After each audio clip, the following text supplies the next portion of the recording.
second time having to film this video. See, what I was originally going to do was I was going to do a Q&A as a guise or a platform in order to talk about controversial topics surrounding the breakup. Then I realized that that's kind of a shitty thing to do. And if there's anything people have learned about my tenure here on YouTube is that I'm not very passive aggressive. I will be direct with you. So I thought, let's not upload a video where I'm clearly using the concept of a Q&A to bait questions about certain topics of a controversial breakup. I edited the whole thing, might use clips of it in this video, I'm not entirely sure. So I thought instead I'm just going to make a direct video talking about it. And first and foremost, what I need to say is a very sincere apology for two things. So listen very closely. First thing I would like to apologize for is my hair. I have not had the time to bleach my hair and re-dye it. So now I have boy band frosted tips for now. And I'm actually kind of vibing with it, so we're just going to roll with that today. The second thing I would like to legitimately apologize for is probably the reason why so many people turned away from me. And that is that I am sorry that I did not do a video addressing all of the controversies as they were happening. Now, there is a very specific reason for that, and people who have decided that they will hate me regardless of what I have to say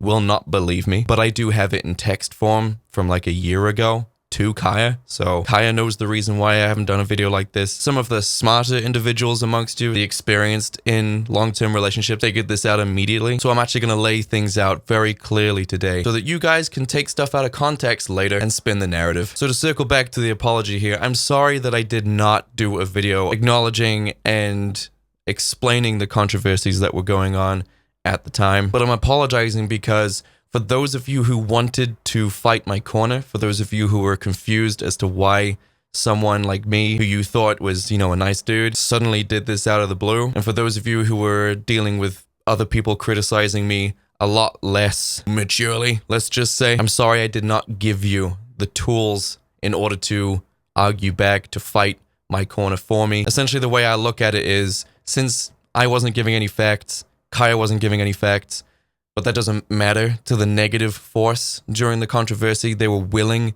to make huge assumptions, to create lies, to generate and fabricate misinformation. They were willing to do that to push this dog pile that they were so eagerly waiting for. Whereas obviously the more supportive and positive members of my community were obviously not willing to lie. And of course you need to have good facts in order to fight people who lie. So I'm sorry for basically abandoning you like that. I am very sorry for that. It must have just been like, people are saying these horrible things about Jake, but we can't defend him because he hasn't said anything. And I haven't thought about it like that until the last week. And it was very disheartening, very upsetting to think about it like that. So I'm not going to do that anymore. So what we're going to do is we're going to get into it today. I've compiled a list of certain topics that people want me to talk about, very pertinent topics, the most controversial.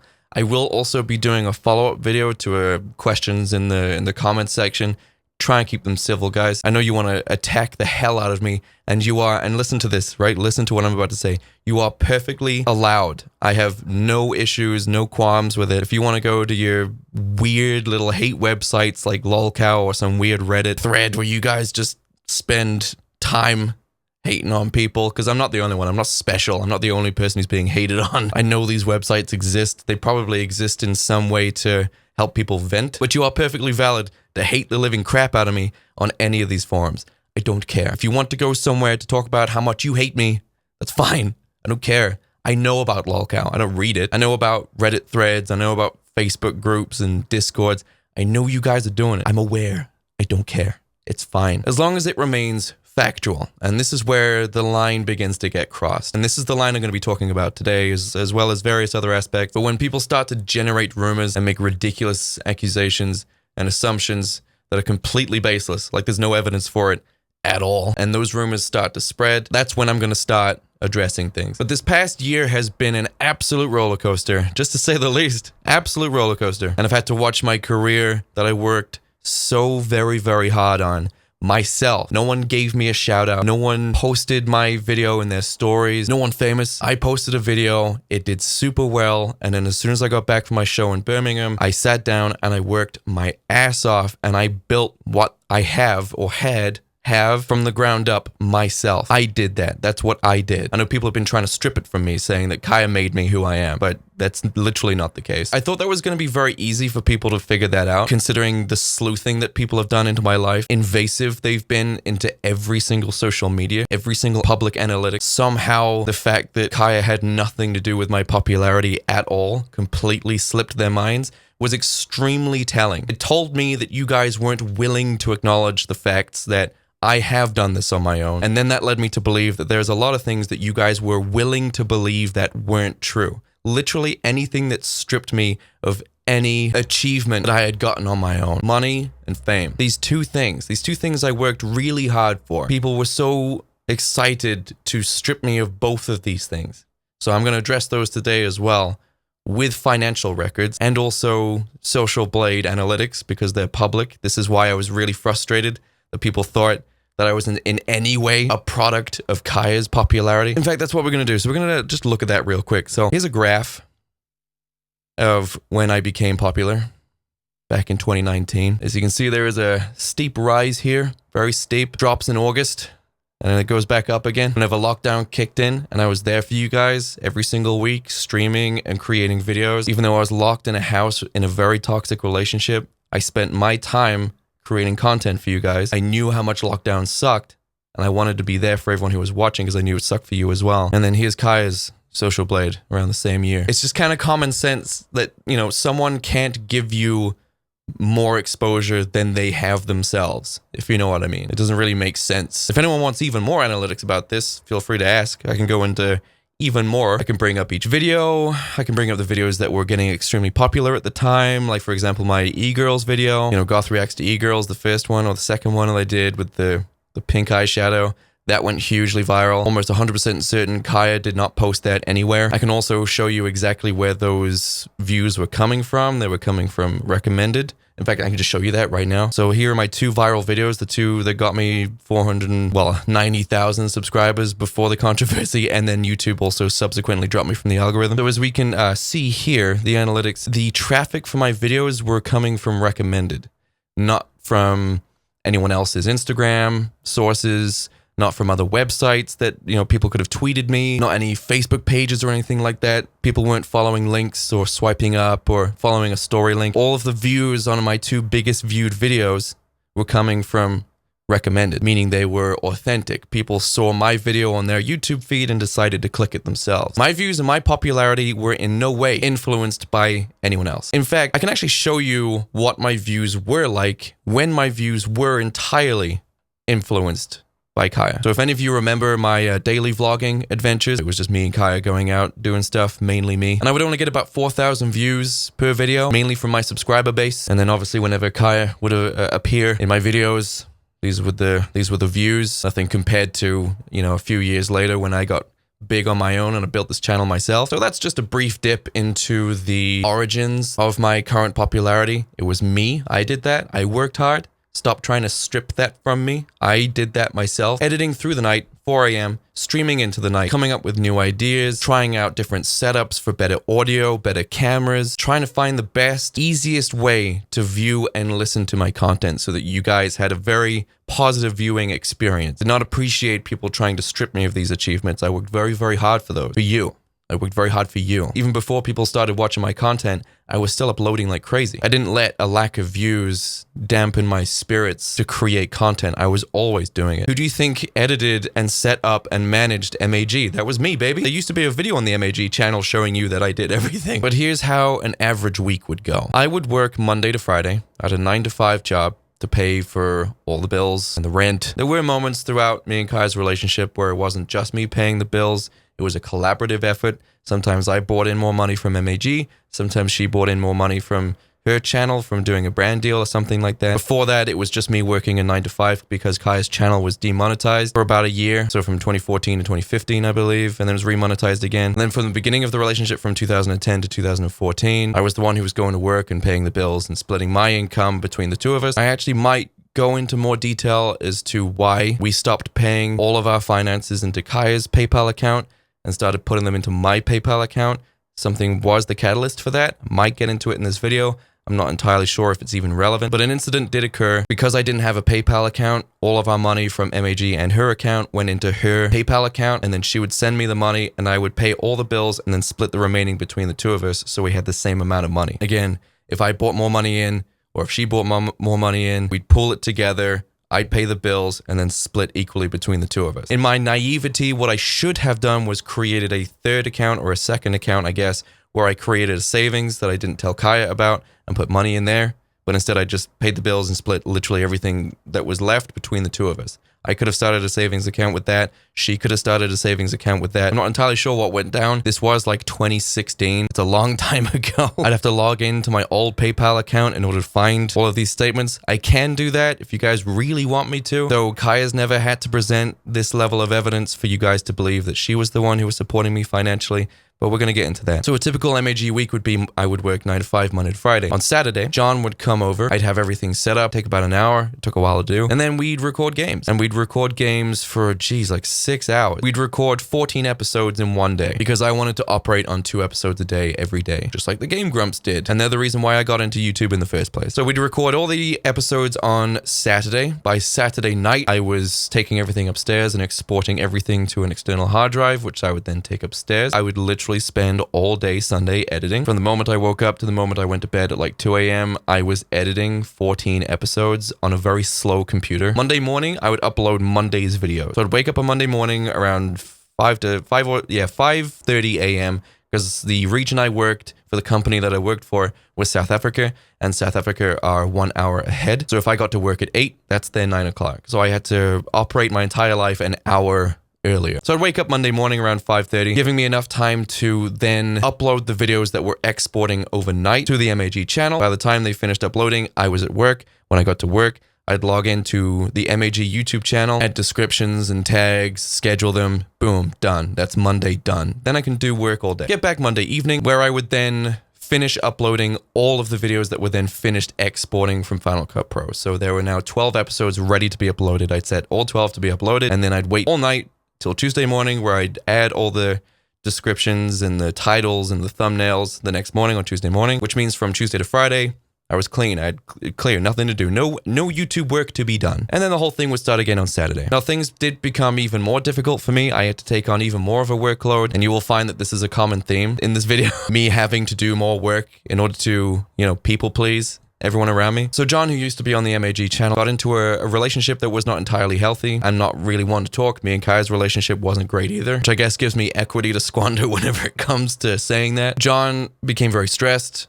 He got his own place, which was great, but that seemed to cause even more stress. And in his stress, I was like, well, here's what I can do, because he was showing up to recording sessions very, very upset. I was like, well, here's what we can do. Instead of recording 14 episodes, we can record 28 episodes over the next 2 days, so Saturday and Sunday, and then for the next 2 weeks, you don't need to come back here again. So Monday to Friday, Saturday, Sunday, you don't need to come down because we've already recorded a weekend extra, like a weekend recording session extra, which means I had twice the amount of episodes to export, and it was all very, very stressful. Despite this, the relationship between me and John did break down. Between me, John, and Kaya actually broke down, and that was very, very sad. I was really upset about that. But we're going to get into that later on. So before anyone tries to discredit literally any of the hard work that I've put into being a YouTuber, please, for the love of God, make sure you've got your facts straight. Which if you did, you obviously wouldn't say that. This is just people trying to discredit me, trying to remove literally every shred of respectability away from me so that I'm literally nothing. My views didn't earn them. Money didn't earn them. Working at the YouTube channel didn't do it. So I'm literally just a nobody. I know what you're trying to do. But I can go into even more details. I can bring up videos, pictures, that kind of thing, showing that I was indeed working on all the stuff, doing the stuff that I said I was doing. So if enough people want me to go down that rabbit hole to really prove it, then, we can do that. So we're just going to get into the pertinent stuff today. I'm sorry that I rambled about MAG for a while, but I just really wanted to make sure that you guys knew the source of why I'm here. So the first one is, why did you kick Kaya out while her mom was having a health scare? I mean, the question could also be, why did Kaya want to come on tour with me for 2 weeks while her mom had a health scare? Since she mentioned to me that her mom needed someone to drive her around, and not many of her family can drive. It was up to me to tell Kaya not to come on tour. So there's that information. Secondly, whenever it comes to breakups, especially between two adults who have been living together for the majority of their relationship, other people's family thing, it's not really relevant. It's not really healthy or beneficial in any way to stay in a relationship out of pity. So I was just meant to stay in a relationship that was absolutely eating me from the inside out. And I'm going to get into why it was. So I was meant to stay in this relationship because Kaya's mom was sick. And as far as I was aware, I would frequently ask Kaya what was wrong with her mom and how things are going. She would tell me, oh, she got back from the doctors and it's benign and it was okay. That's the last piece of information I had. I knew she had a surgery coming up to get it, the benign whatever it was removed, but that wasn't not my responsibility. Now, you can call me callous for that, but that wasn't my responsibility in order to stay with Kaya for her to do that for whatever reason. I'm not sure why staying with Kaya during that time would have been beneficial to anyone. I guess you could argue that, well, maybe Kaya needed somewhere secure that she could go back to. I'm not entirely sure. I mean, there are a few ways you could argue this, but there is a point that I want to bring up a little bit later on in the video as well. I know I keep saying that, but we're going to get to it. But before we go on, I want to bring up exactly why and exactly how the breakup happened. And there's a lot of details that Kaya has left out, because I know the kind of narrative that she was trying to push here in the most passive-aggressive way she could possibly do it in order to maintain deniable accountability. And it worked. You should see the level of gaslighting in my text messages between me and Kaya. She knew exactly what to say and how to say it in order to get you guys extremely pissed off without her actually having to say anything directly. So of course, if I went to Kaya and was just like, why the hell are people calling me this and saying this? And she would say, well, I don't know. I didn't say that. I'm just talking about stuff, making me feel insane. And then of course, once I've seen examples of the things that she was talking about, I'm like, yeah, of course that would influence people to behave in a certain way, especially in the absence of facts from myself. So again, this is my fault. I really should have provided more information. Not passive-aggressively, but directly. And because I wasn't willing to be passive-aggressive, at least not to that extent, and I wasn't willing to be direct, then I said nothing. So let me run through a very brief, quick timeline here. The relationship was 12 years long. 12 years, 11. It was 11 years long. And I want you to keep that in mind. This is not a YouTuber relationship that lasted 2 years. This is not a relationship between you and your teenage or early 20-year-old friends who were in a relationship for 3 years or a year or whatever. This is not a small relationship. This was a relationship that lasted the entirety of me and Kaya's 20s, almost all of her 20s, all of my 20s. This is a very long relationship that was toxic for the majority of it and codependent for the entirety of it. And the codependency started to slip from one side at least. So here's a brief timeline. I'm going to start with exactly where I knew I was going to end the relationship, but not how or where or when. I just knew it was going to happen. I knew it was going to happen slightly before Barcelona. The first time we went. I was getting older and I was becoming more mentally healthy. I was learning a lot about myself. I was getting control of my anger, of my depression, of my sadness. I was getting in control of those things. I could feel myself maturing as a man, and I could feel myself really stepping into adulthood and the kind of person I was going to be in my 30s. These traits I did not see in Kaya ever, and I could feel this distance and maturity beginning to increase. So we go to Barcelona, and suddenly when me and Kaya are in Barcelona, she seems a lot happier. Obviously because, we're in a new place, it's a new environment, there's a lot of new things, we're away from, the usual familiar surroundings that are conducive to repeating patterns. And I saw an opportunity. I saw an opportunity in order to incite a change in Kaya. Now, before this, Kaya has a video online, I think it's like the boyfriend tag, and we talked about the only thing that we ever argued about. Now, we make light of it in the video because, it was meant to be a light-hearted video that wasn't meant to incite any sort of rumors at all, and it didn't. But one of the biggest things that me and Kaya ever fought about was the fact that she literally never, ever, ever, and I know this is I could do this for a long time, she never cleaned anything ever. No, I wasn't looking for a housewife that cleaned the floor below me while I sat in front of the TV and drank a beer and ate the food she cooked me. All I was asking for was literally a 50-50 split of cleaning the house, of cleaning the environments that we lived in. And these concerns turned from casual conversations into frustrated requests, into full-blown arguments, yelling and shouting. I would work all day, whether it was in my studio all day, working on videos, or if I was doing a 9-to-5 job, it was especially frustrating. I'd kindly ask her to clean the house, or just her room, or just her stuff, just something. I'd come home, it wasn't done. Everything was still there. So after a full day of work, I would then have to also then clean.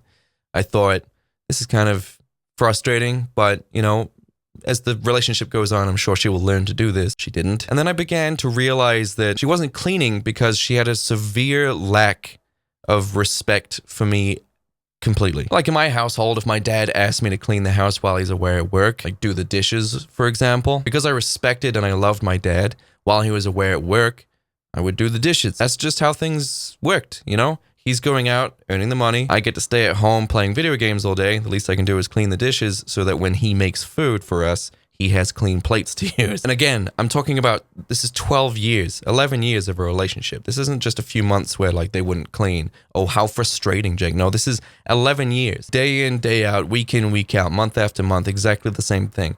Hey, sweetie, could you pick up the trash? I'm going to be working and streaming all day.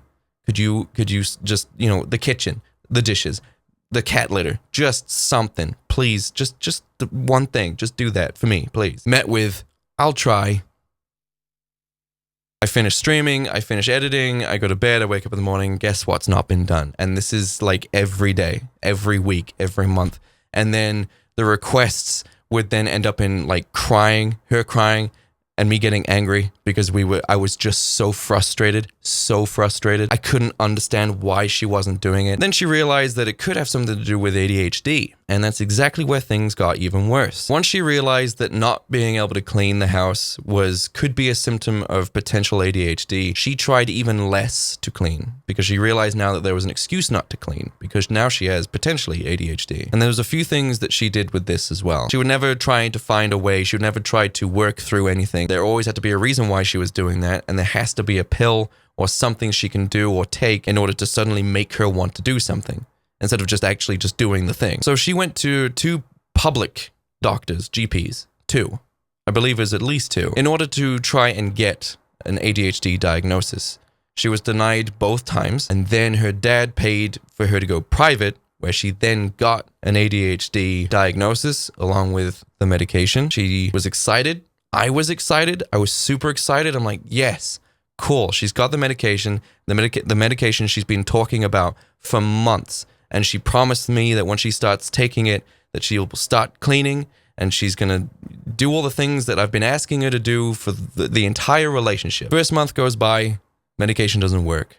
Second month, medication still doesn't work, and I believe she stopped taking it. Then a few months go by, and I'm like, the house hasn't been cleaned at all. And I'm like, are you still on the medication? She says, no, it didn't work. And I said, well, go back and get a different type of medication. She goes back and gets a different type of medication. That also didn't seem to work. None of the medications seemed to work. And then that's literally where that ended. And it's not like Kaya put stuff away while she was using it. Kaya is an incredibly messy person. So am I. I'm also a messy person, but I put it away. That's the difference. I know people they're not going to understand. You're not going to understand. Some of you younger ones are not going to understand. You'll be like, why? Because you fell out of love just because she didn't clean? It is so much more than just an unwillingness to clean. If it really was just as superficial as an unwillingness to clean, then yes, it would be ridiculous. But you have to ask yourself the question, why is she unwilling to clean anything? Ever. When she can clearly see that I'm upset, when she can clearly see that I'm extremely stressed and I have anxiety because I'm the one who's earning the money to pay the bills, just enough to pay the bills, or when my channel took off and I was spending literally all day in the studio editing and streaming and filming and then sending her thousands of pounds of my money for her to spend with her friends, on her friends, while she never uploaded anything despite me trying my absolute hardest to make her go back to doing YouTube. Trust me, I tried.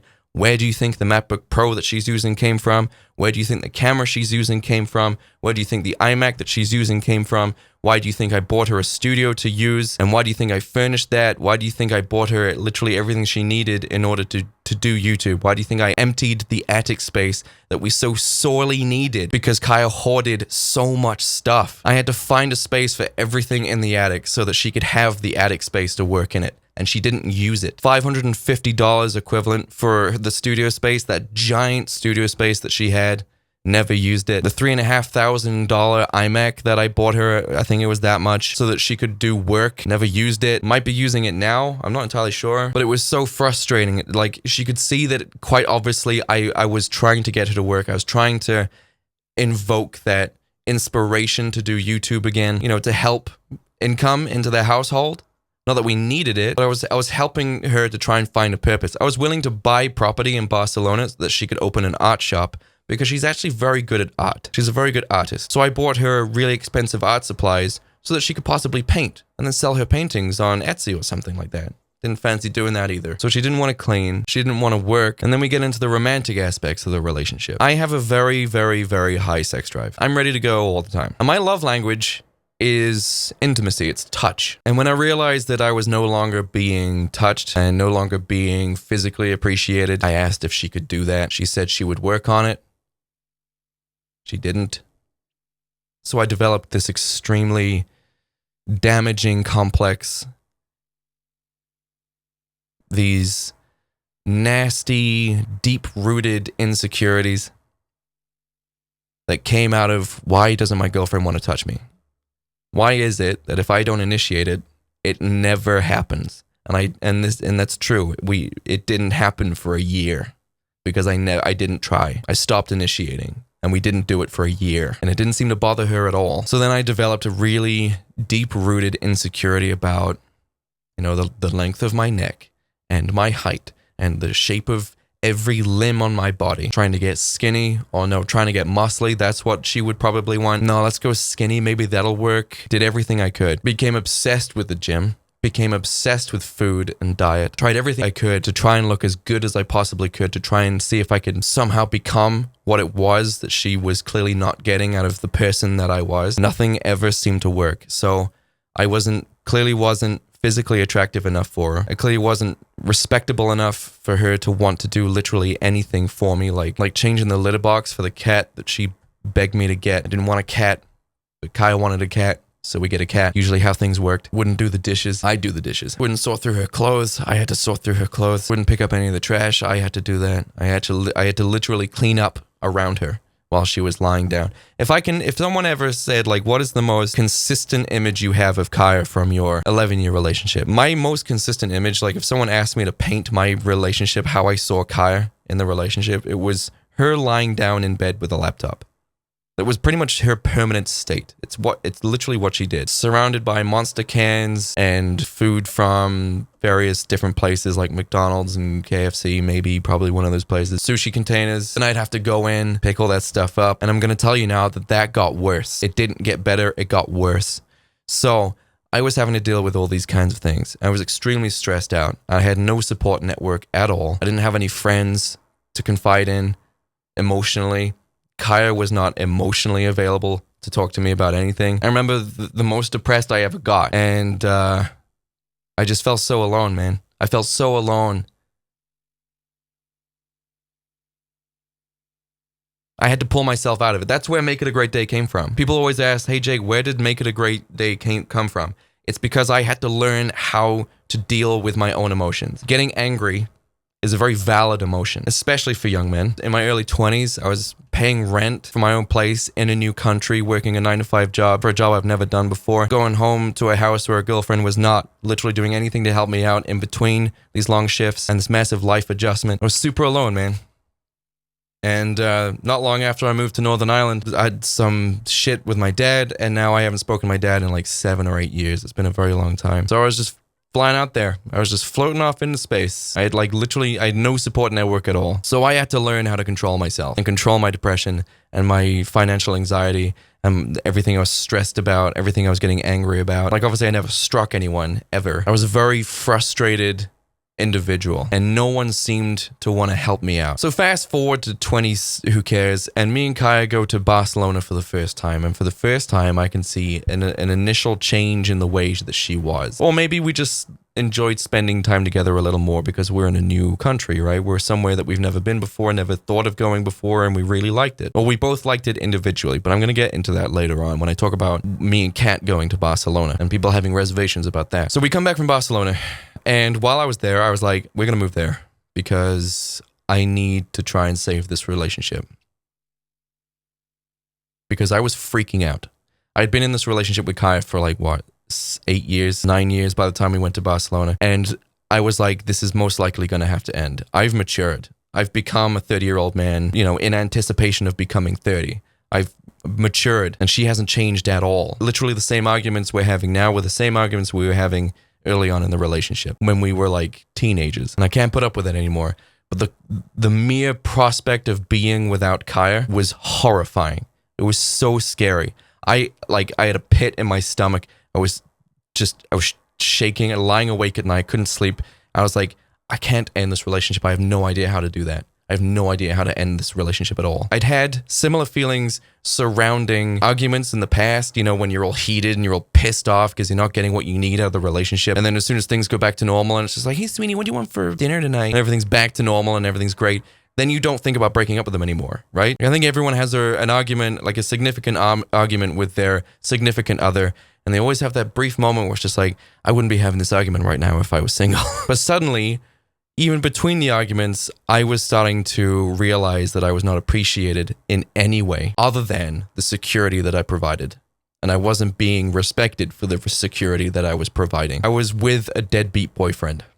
Didn't want to work, didn't want to clean, didn't want to finish education, didn't want to go into education. And then in this fear came the overwhelming motivation and determination to move to Barcelona. Because if I could move us both to Barcelona, I was hoping with all of my heart, I was hoping that she was going to change. I was hoping that in a new environment, in a new home that was nice, it was bigger, in a beautiful city like Barcelona with all of these possibilities, I was like, maybe this will invoke the change that I need to see from her in order to remain in this relationship. I was so desperate for it, and I worked my ass off for 2 years trying to make that happen. I spent loads of money that I did not get back for a relocation service in Barcelona for like translators and, you know, telling me the process of how to get my citizenship like that. I had to pay for that out of my money. Since Kaya was an Irish citizen, I was the one who had to go and become a Spanish citizen through the police station. So I had to fly over there for that. I got that sorted. I managed to find an apartment. I was in the middle of getting my financial records together. And then Brexit and COVID hit at the same time. COVID in March, Brexit at the end of that very same year. COVID meant we couldn't leave the country, and Brexit meant we couldn't ever leave the country. And I was the most destroyed I think I've ever been. And the most anxious I think I've ever been. I'm not an anxious person. I don't have anxiety. So whenever I get anxious, it's for legitimate reasons. And I was like, oh my God, what the hell am I going to do? How in the hell am I going to save this relationship now? Because now I was locked in the house with Kaya. And of course, the behavior that she had exhibited over the tenure of our relationship was now even more exacerbated by our inability to leave the house. Then I posted another hugely viral video, which inspired me to work even harder for the new people that were coming in. So I decided that I was going to spend all day working my ass off, creating videos, streaming, creating this online brand that was, you know, rock solid and was financially viable, so that whenever lockdown lifted, I could get us a nice house somewhere, and perhaps that would inspire a change. Then, obviously, as we all know, things don't work like that. People don't work like that. Despite my environment around me not changing, I as a person had changed. And in my naivety, I thought in order to incite that change, that same change from Kaya, I was going to have to change her environment and give her even more stuff, even more support than I was originally giving. So from 2019 to 2021, to the very, very end of 21, and actually halfway through this year, I was financially responsible for Kaya completely. And just in case you don't believe that, because I know people don't want to believe that, here are my financial records of between 2019 and 2021. And this is every transaction between me and Kaya of me sending her money. So you can have a look at the details. Some of the more revealing details, like sort codes and bank details, some of those have been blurred out, but you can clearly see the monetary value and also the recipient of the monetary value. I did a quick total for you in case you guys don't want to pause and total all this up yourself. So between 2019 and the end of 2021, that I gave Kaya this amount. It's like 40,000 pounds, which is about $45,000. That's the amount of money I gave her. What was she using it for? I don't know. I just knew that more and more things were arriving to the house every single day. But that doesn't include the moped or the scooter that I got her. That doesn't include the deposit on the car. That doesn't include the iMac that I bought her. That doesn't include the MacBook Pro that I got her. It doesn't include the 2 PCs that I got her, the gaming PC and the streaming PC that I got her. And you're probably noticing that a lot of these items here, like the car and the moped, for example, were there so that she could have her own sense of freedom. I paid for her driving test. I paid for her driving lessons, put the deposit down on the car for her, put the car in her name so that she felt like it was her car, that she owned the car. It's in her name. I could have just been like, no, this is all coming out of me. This is my car. You just happen to drive it. I made sure that it was in her name because I was already aware of the fact that I was buying everything for her, that I was responsible for a lot of the good that was in her life right now.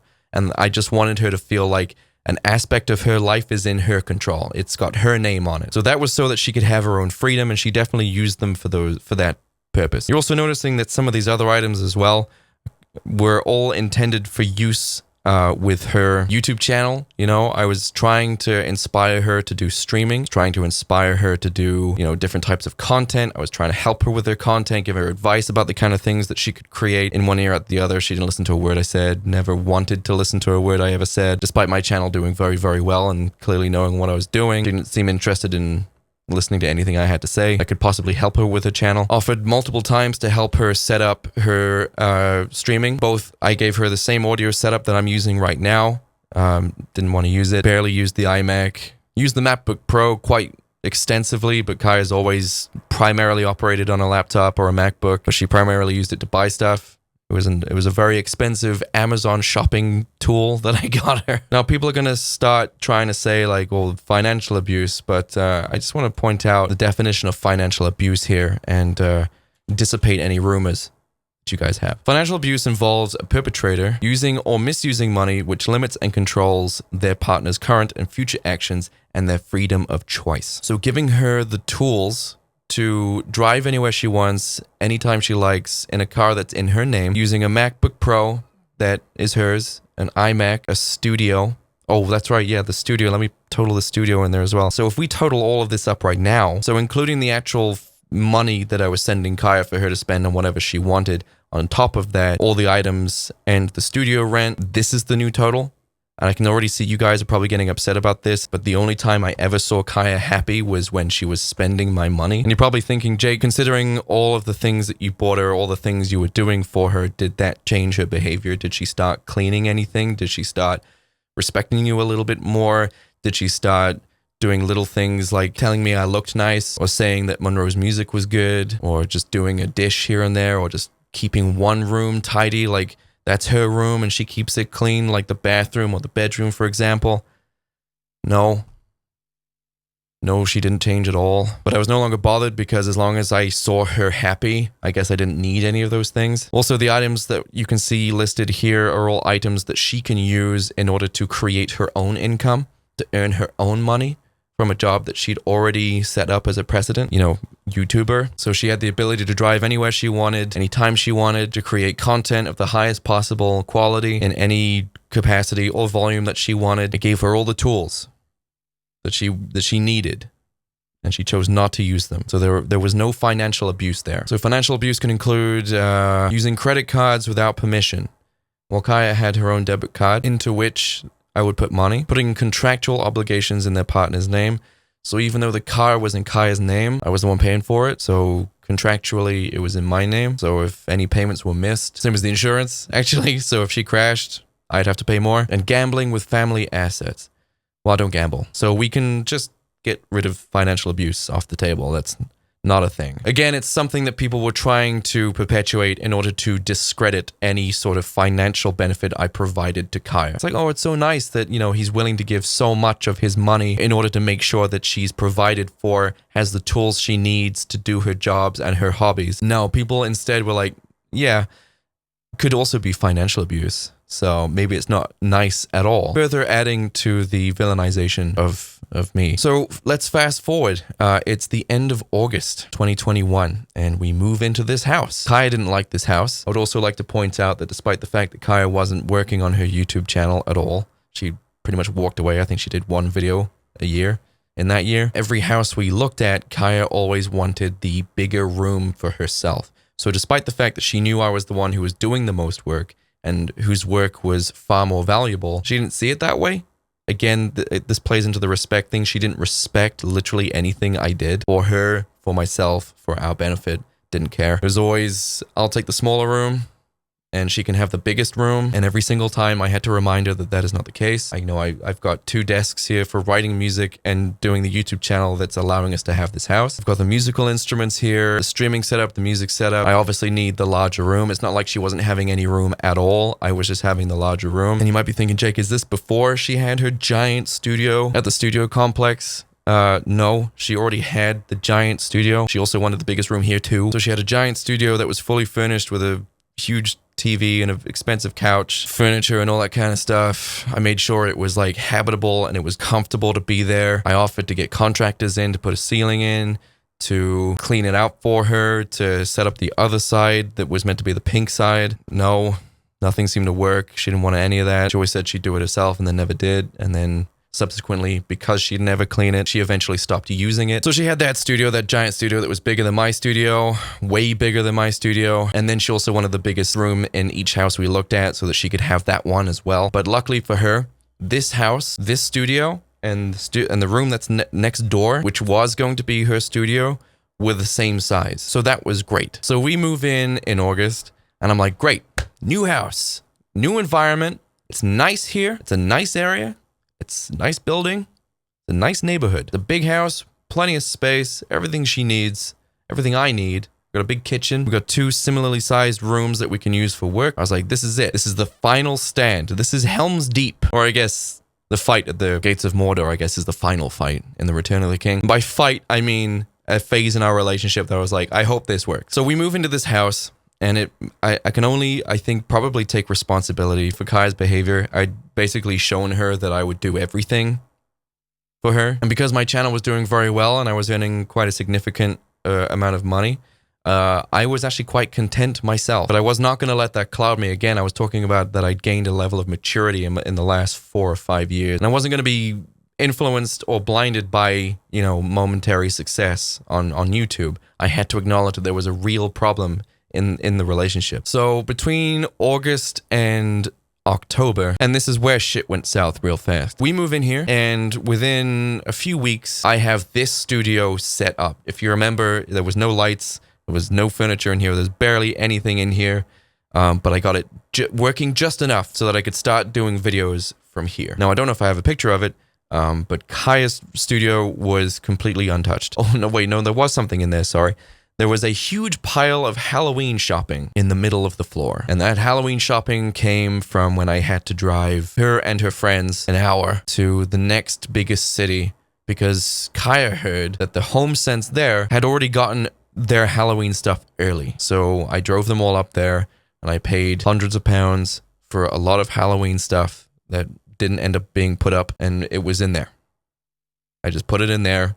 And she never touched it. See, I want to use the word shopaholic, but I don't know what shopahol is. Like if you're an alcoholic, it's because you're addicted to alcohol. So shopaholic doesn't really make sense to me.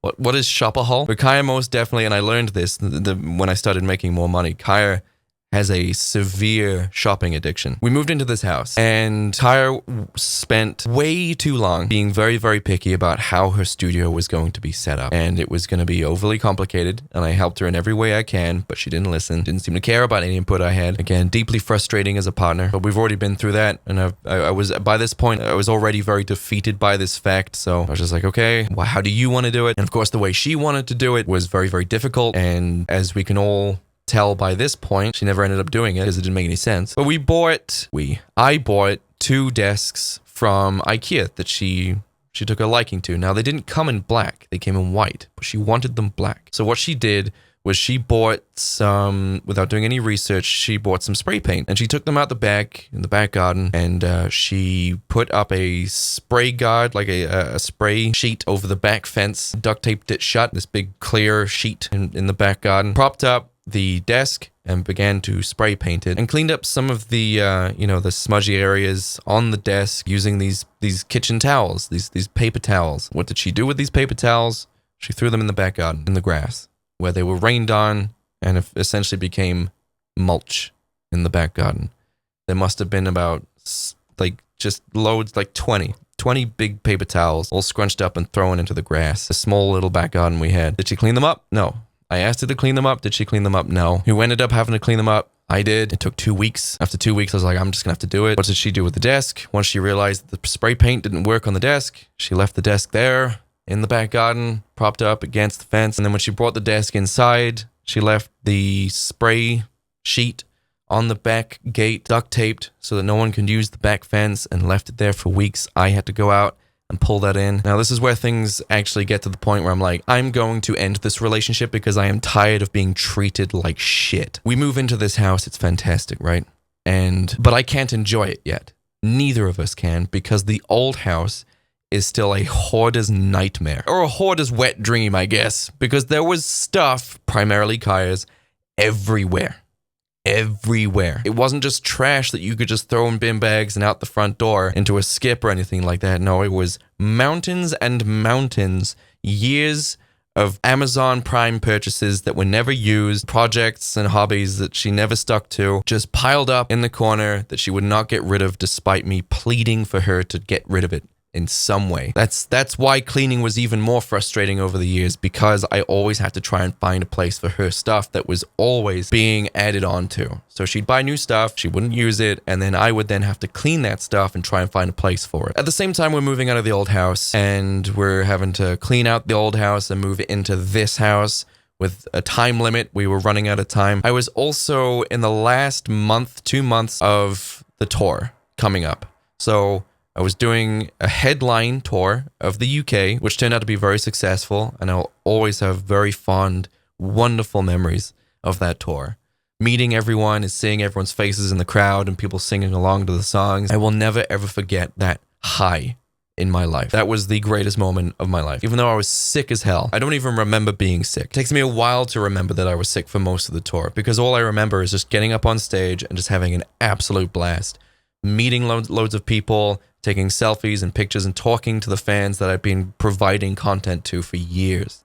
People were there from MAG years. It was phenomenal. Such an incredible experience. Anyway, we were nearing the tour, and we were not ready as a band. We were still very, very behind, because we're all working professionals. Most of us are working professionals. And Connor lived in the South, and he was one of the most important ones that we had to rehearse with. Gaz was also not ready, the drummer, and if anyone's ever been in a band or has any idea about band dynamics, you will understand that the drummer is the most important part. So we had extra work, and here's what I'm talking about. We were rehearsing for like 8 hours a day, a few times a week, 3-hour session here and there, but we were rehearsing our asses off in the last 2 months. Between September and October, we were rehearsing like crazy. And I was very, very stressed. The merch hadn't been done. The banners that we had on stage, the scrims, they hadn't been done. I don't think the poster was finalized. The set hadn't been sorted. There was still some tech that we needed for the whole setup. I've never been that stressed in my life. This was going to be my first ever tour. And not only was it going to be my first tour, it was going to be my first ever headline tour.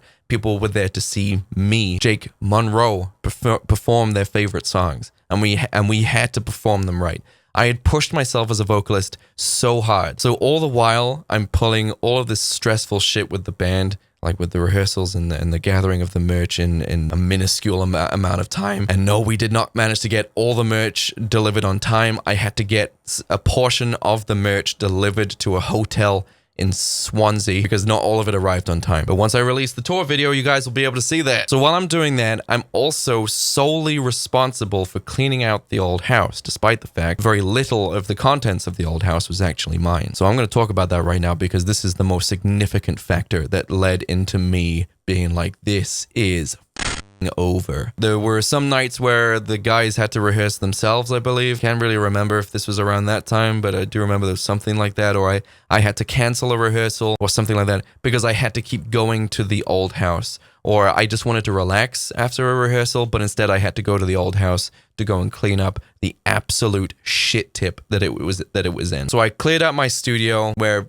I think like 80% of my stuff was, which is now in here. It's also in storage, and I'm going to get into the storage later. Oh my God. So I had to keep going back and clean everything out. So once I was absolutely certain that all of my stuff was gone, I looked around, I was like, there is literally nothing here that I need to take. I've taken everything out. Even stuff I want to throw away, I've taken it out. There is nothing left here. That's when I felt relieved, and I was like, great. Time to go home and tell Kaya that the only stuff left in the house is hers, and that she needs to clean it out the next day because I'm rehearsing. And once she's finished cleaning it out, I will then clean the house from top to bottom myself. and give the keys back. She says, okay. The next day or the next rehearsal session comes up. Robbie shows up, the guitarist. He comes into the room, and guess who he just saw in the hallway hanging out with all of her friends because they're having a craft night because they just got back from Craft World or something like that, and they were making like paper mache pumpkin heads or something like that. That's right. It was Kaya. I think she spent like a few £100 or a few $100 of my money on craft supplies, was having a crafting night when she knew that the old house had to be cleaned out. So then I had to continue the rest of the rehearsal for the next 8 hours. Frustrated, defeated, upset, really upset. And I get even more upset. Trust me, like, we're going to go into it today. I asked her to go back and clean the house out. She said, there's so much stuff. So then it comes to the point where, like, we absolutely, most definitely 100% need to be out of the old house because the landlord and the estate agent have lost their patience and they need the keys back. By this point, I've been out of the house for weeks, out of the old house for weeks. None of my stuff's in there anymore. It was simply Kaya's stuff. Kaya said that she finally went down there and she pulled all her stuff out. And I was like, whoa! Awesome. So I got my cleaning supplies, went to the old house, stepped through the front door, and what did I see? The exact same mess that was there before she said she pulled everything out. And what I eventually realized was, while I was there, in my absolute horror, knowing that I have to give the keys back in like 2 days, what I'd realized was that what Kaya meant by taking her stuff out of the old house was taking the stuff that she didn't want to be thrown away. So she went through the piles of stuff that she had in each and every room, by my room, and picked out the few trinkets and baubles that she wanted to keep, put those in a box, got back in her car, and then left the entirety of this disgusting house for me to clean it. Again, zero respect or consideration for what I was going through with the tour or how much time we had left.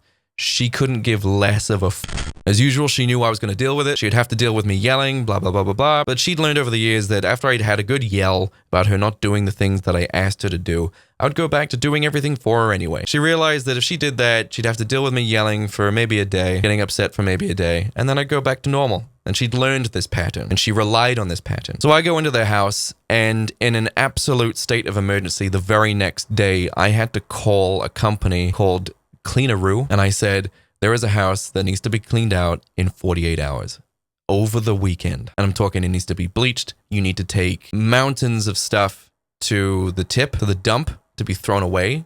Perfectly usable items like clothing and plushies and toys and out-of-date electronics. Bin it. Throw it all away. You're going to have to throw it all away because my girlfriend did not take it out of the house. And they were like, this is going to cost you a lot of money. And I said, it needs to be done because not only am I sick of being tied to this old house, I can't afford to spend any more time here. Or I can't afford to have the keys for this place anymore. So they cleaned the house spotless in 48 hours. They did a fantastic job. So if anyone out there in the Belfast area needs a cleaning service to clean their house in the event of a move, or if they just need it cleaned from top to bottom, if you got kids and it's all messy, I'm going to be calling them because my carpet's got lipstick in it. I want to see if they can get it out. So yeah, if you guys need a cleaning service, Cleaneroo. And if you're wondering, Jake, how much did that cost? And are you really the one that had to pay for it? Yeah. So this is the bill for Cleaneroo. I had to pay this. I didn't have to pay this. If Kaya had cleaned out her stuff when I asked her to clean it out, we would have not only had plenty of time, I would have had the ability to clean it myself from top to bottom. So that's £900. That's about $1,000. I had to drop $1,000 when I'd already dropped several thousand on the tour. So there's that. I had to take responsibility for that. Again, be the responsible adult. Got the keys back to the landlord on time. So this is the only part that's slightly chronologically muddled here. Like I said, I was extremely stressed out from having to sort out the tour that was coming up and also having to clean out the old house, which was not being done by Kaya despite the numerous amount of times I asked her to do her part. So the Cleaneroo part didn't happen until after I got back from the tour. And it was after I got back from the tour that I realized that Kaya had not touched the house at all. And that's when I had to clean it up. That was after we broke up. Only by a few weeks, but it was after we broke up. What I mean by this section right here is that the initial refusal to clean the house over the dwindling months we had to get it clean in order to give the key back was a massive factor in me deciding to end the relationship. And that is exactly the moment I realized that not only is she not coming on tour, but this relationship is over. That was the last straw. That was the biggest amount of disrespect and inconsiderate behavior I'd ever seen anyone give me. Like, she could have been spending her own money and doing her own YouTube channel and, you know, that kind of thing, which still wouldn't have been great. But like, at least it, you know, it would have been better than what she was doing, which was living off my dime in a house I was paying for while taking me for an absolute ride. It was all take and no give. I need to emphasize that this is not a 2-year or 3-year, like, you know, immature relationship. This is an 11-year relationship where this behavior has been going on for 11 years. This inconsideration, this disrespect, this lack of interest in how these things affect me, couldn't care. She thought everything was completely fine. And then whenever I got mad about this kind of stuff, she made me feel like I was being an asshole for no reason. And I'm going to go as far to say that that is where the gaslighting actually was. She's gaslit me quite considerably since the breakup. That's where the gaslighting started. When I had legitimate reasons to be very, very upset with how I was being treated. And then by the end of me having this argument with her, I felt like I was the asshole who got angry for literally no reason. And the amount of shame that caused, that I carried through the relationship, ended up being the reason why the relationship was together, but stayed for so long, was because I felt ashamed. I was like, surely she's not doing something wrong. This must be me. Because every time I had a concern, I walked away feeling like an asshole. And I know what she's going to say, man. And she said this, and she's completely forgotten this as well. But I haven't, because this was important to me. I've not forgotten this. I remember having a very specific argument. I asked her to clean something, and she did. I really needed her to clean it, and she didn't do it. She didn't pick up a damn thing. She was just, again, lying down on her laptop. Oh my God, such a perpetual image. I got really upset. I was like, I really needed you to do this for me. I do all these things for you. I do literally everything for you. I just wanted you to do this, and she didn't do it. And then she brought up an interesting point. She said, well, you only ever asked me to, I mean, this isn't the case. Obviously, like when the relationship started, I obviously asked her kindly and calmly and respectfully, hey, can you clean while I'm at work? You know, in the first year or so when we lived together, which eventually obviously ramped up to me getting angry and yelling for her to clean up because she never did. But let's disregard that fact for, you know, for the sake of this part of the story. She said, you only ever asked me to clean in an angry way. And I was like, she's right. I'd gotten to the point where now I was no longer asking her to clean because I was sick of asking her to clean. And I can't even stress how much of a mess the house was a lot of times. I'm talking you couldn't see the floor. There was like trash and stuff everywhere. Pizza boxes and sushi containers and half drank Monster cans, half drank Diet Coke, spilled everywhere, filled with fruit flies, and just, it was disgusting. And she'd sit in it all day. And she wouldn't clean it. In fact, I figured out this fun little thing that she did. It wasn't fun, spoiler alert. I'd clean a room, and she'd sit in that clean room until she made it a shit tip. And then the second it was too disgusting to be in, she'd find another room that I'd cleaned, and she'd go in there and she'd sit there until she made that a mess.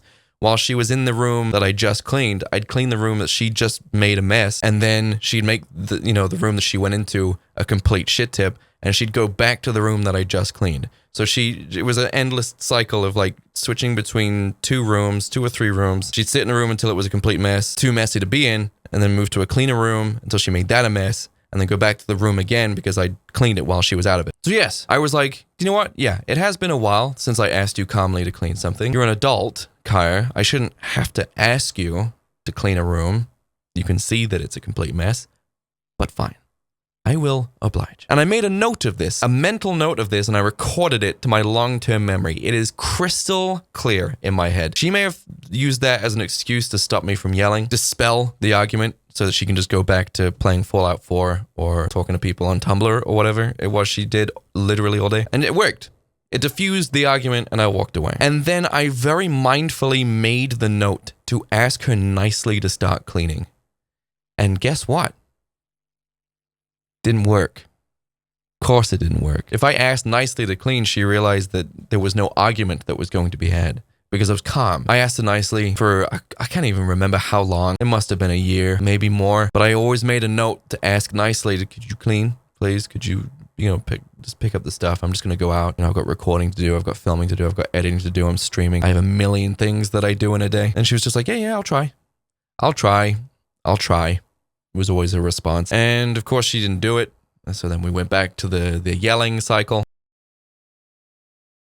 So let's talk about October. Because I think that's what people want me to talk about here. Now that I've given you a very turbulent recount of the relationship, there is way more to it, but you know, if I went into every single aspect of an 11-year relationship, every tit for tat, every scoreboard point, every single time I did something shitty, she did something shitty, we'd be here for a very long time. So October hits. It's the last month before the tour. It's October 2nd, October 3rd. It's one of those days. And I was quiet all day. I was quite clearly dark cloud over my head, you know, head down, and I was quiet. And in my head, what I'm doing is I'm ending the relationship in my head all day. The night comes, because it took until that long for me to end a relationship. I think it was like 9 p.m., 10 p.m. It doesn't really matter what time it was, to be perfectly honest. And I ended the relationship. And I didn't just say it's over. I laid out for the last time, not the first time, for the last time. At least I thought it was the last time, but we're about to get into that. October 3rd, I laid out very clearly and concisely for Kaya everything I was dumping her for. And I know people are going to be like, it's because of Kat.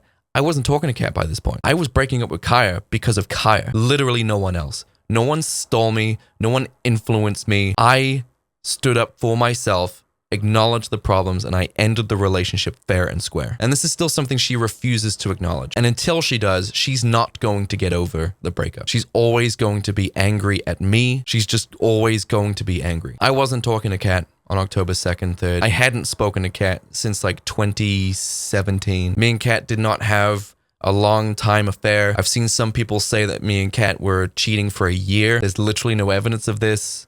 Someone just said it. You guys believed it, and then that became lore.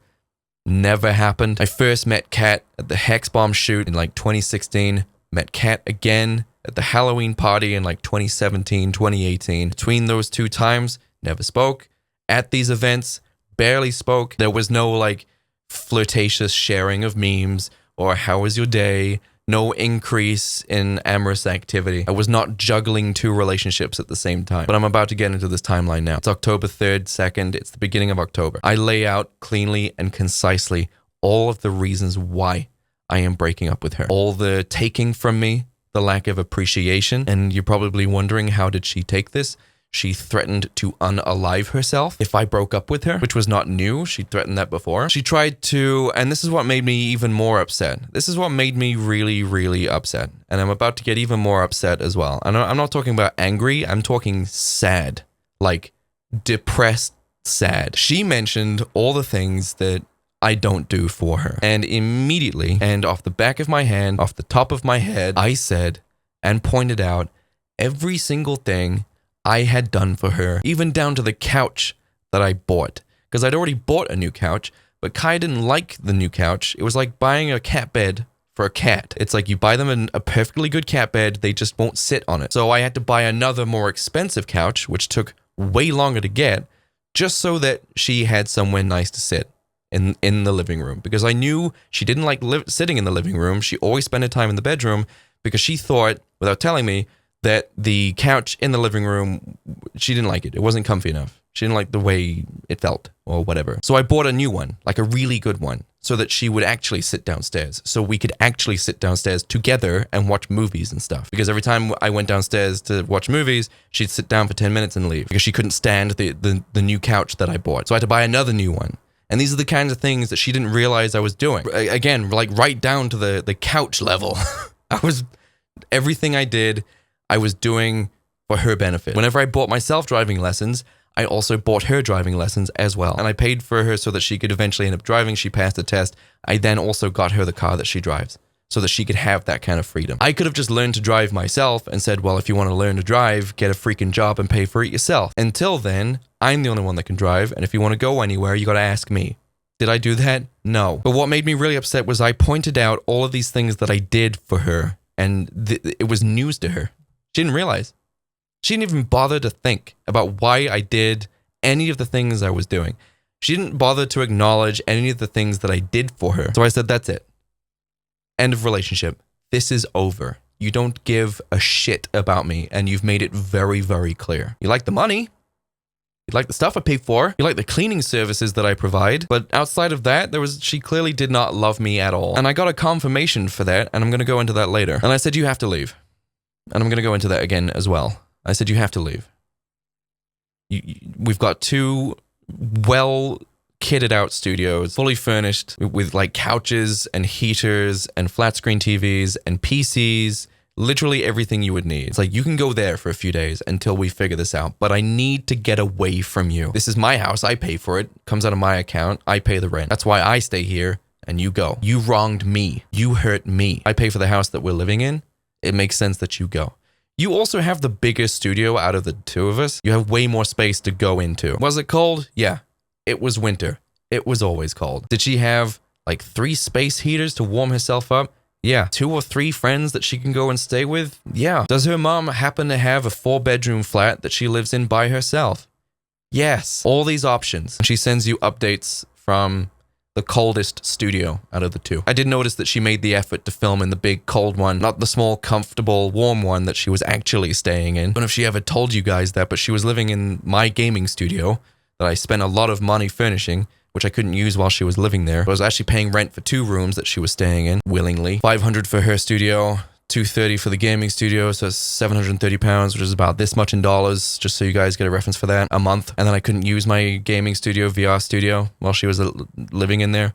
And you should have seen the state she left it in, but, you know, as we know, that tracks. So let's get back to that night that I broke up with Kaya. So I say you have to leave, just for a few days, but I need to get away from you. You're destroying this house from the inside out. The new house that we were in had immediately become a shit tip. There was shit everywhere. Her clothes, her bags, her plushies, it's just stuff. It's like unidentifiable mountains of things. Constant shopping, online and retail. And it was just all over the house. And I remember cleaning that day and I remember vacuuming the stairs, just being like, this is it. This is the end. I've been treated like shit. Like, this is it. This is the last time. Because like I could see her just lying down on the new couch, on her laptop, doing literally nothing that I asked her to do. Because I asked her to do it, to see if she'd do it, and she didn't do it. So I break up with her and I lay out literally everything for her. She had nothing to say. She had nothing to say. She could not dispute anything I said. Now, I was very, very weak. I was very weak and upset and very, very sad. Very, very sad.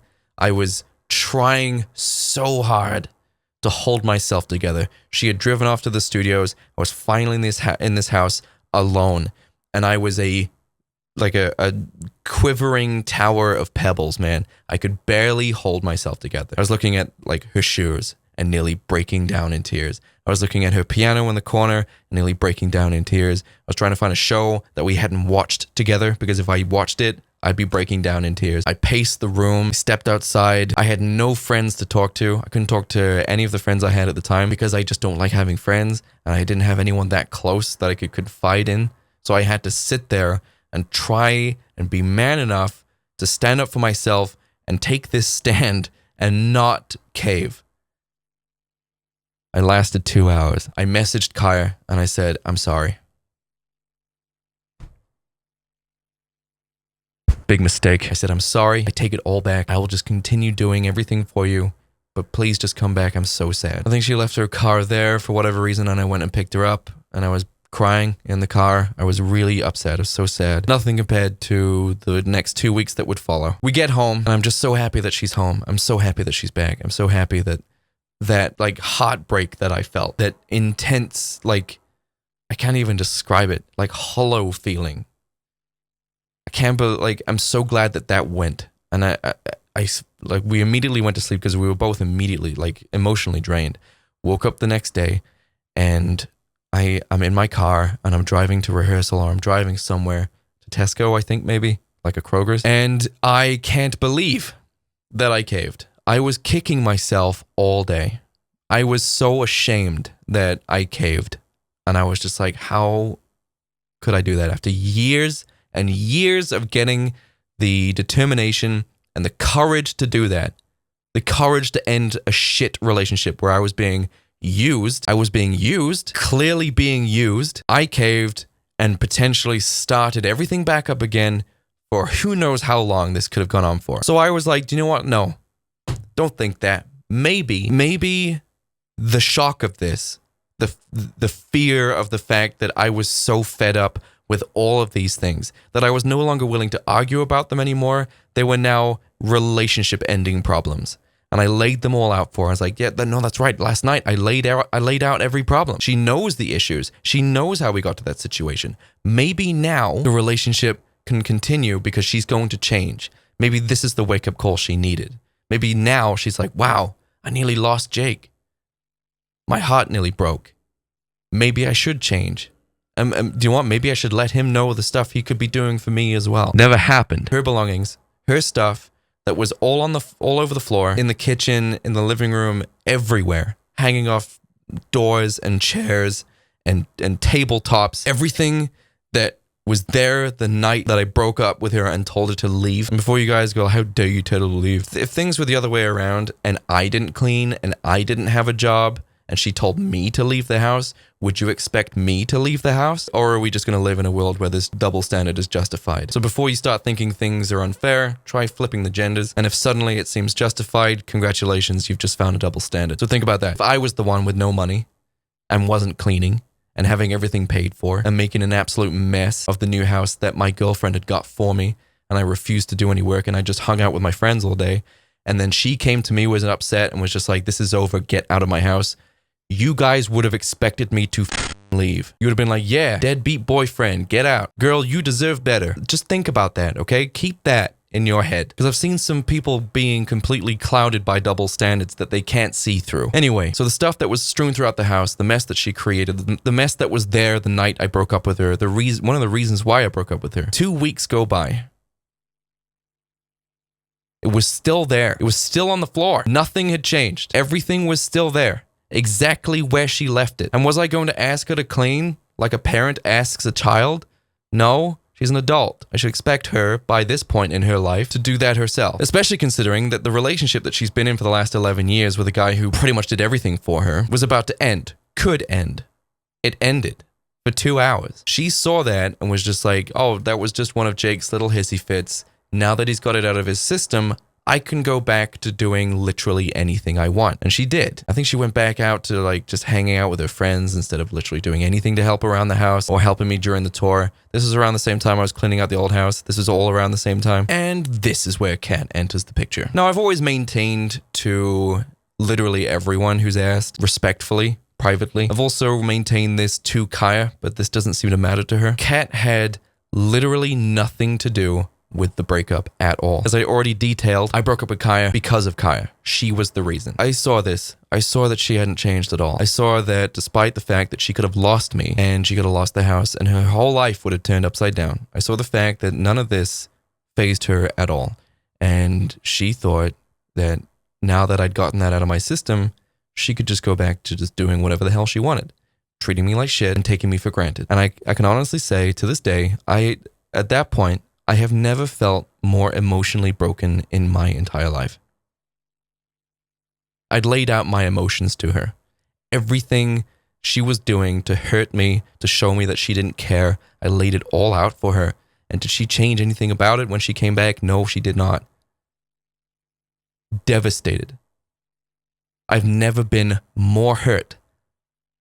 I felt like a knife, I had like this pit in my stomach. I was so upset. I can't even begin to describe like that level of I can't even find words for it. And as it went on, as the weeks went on after that initial breakup and then immediate, reconciliation, as the weeks went on, this mind-numbing sadness that came out of being treated in this way, this mind-numbing sadness just turned into numbness. I was numb. I now knew where I stood with Kaya. I knew where I stood. I knew where I was now. I was like, okay, I'm a bank. I'm a bank/house cleaner. That is Jake. In the world of Kaya, that is what I do. That's who I am. That's all I am.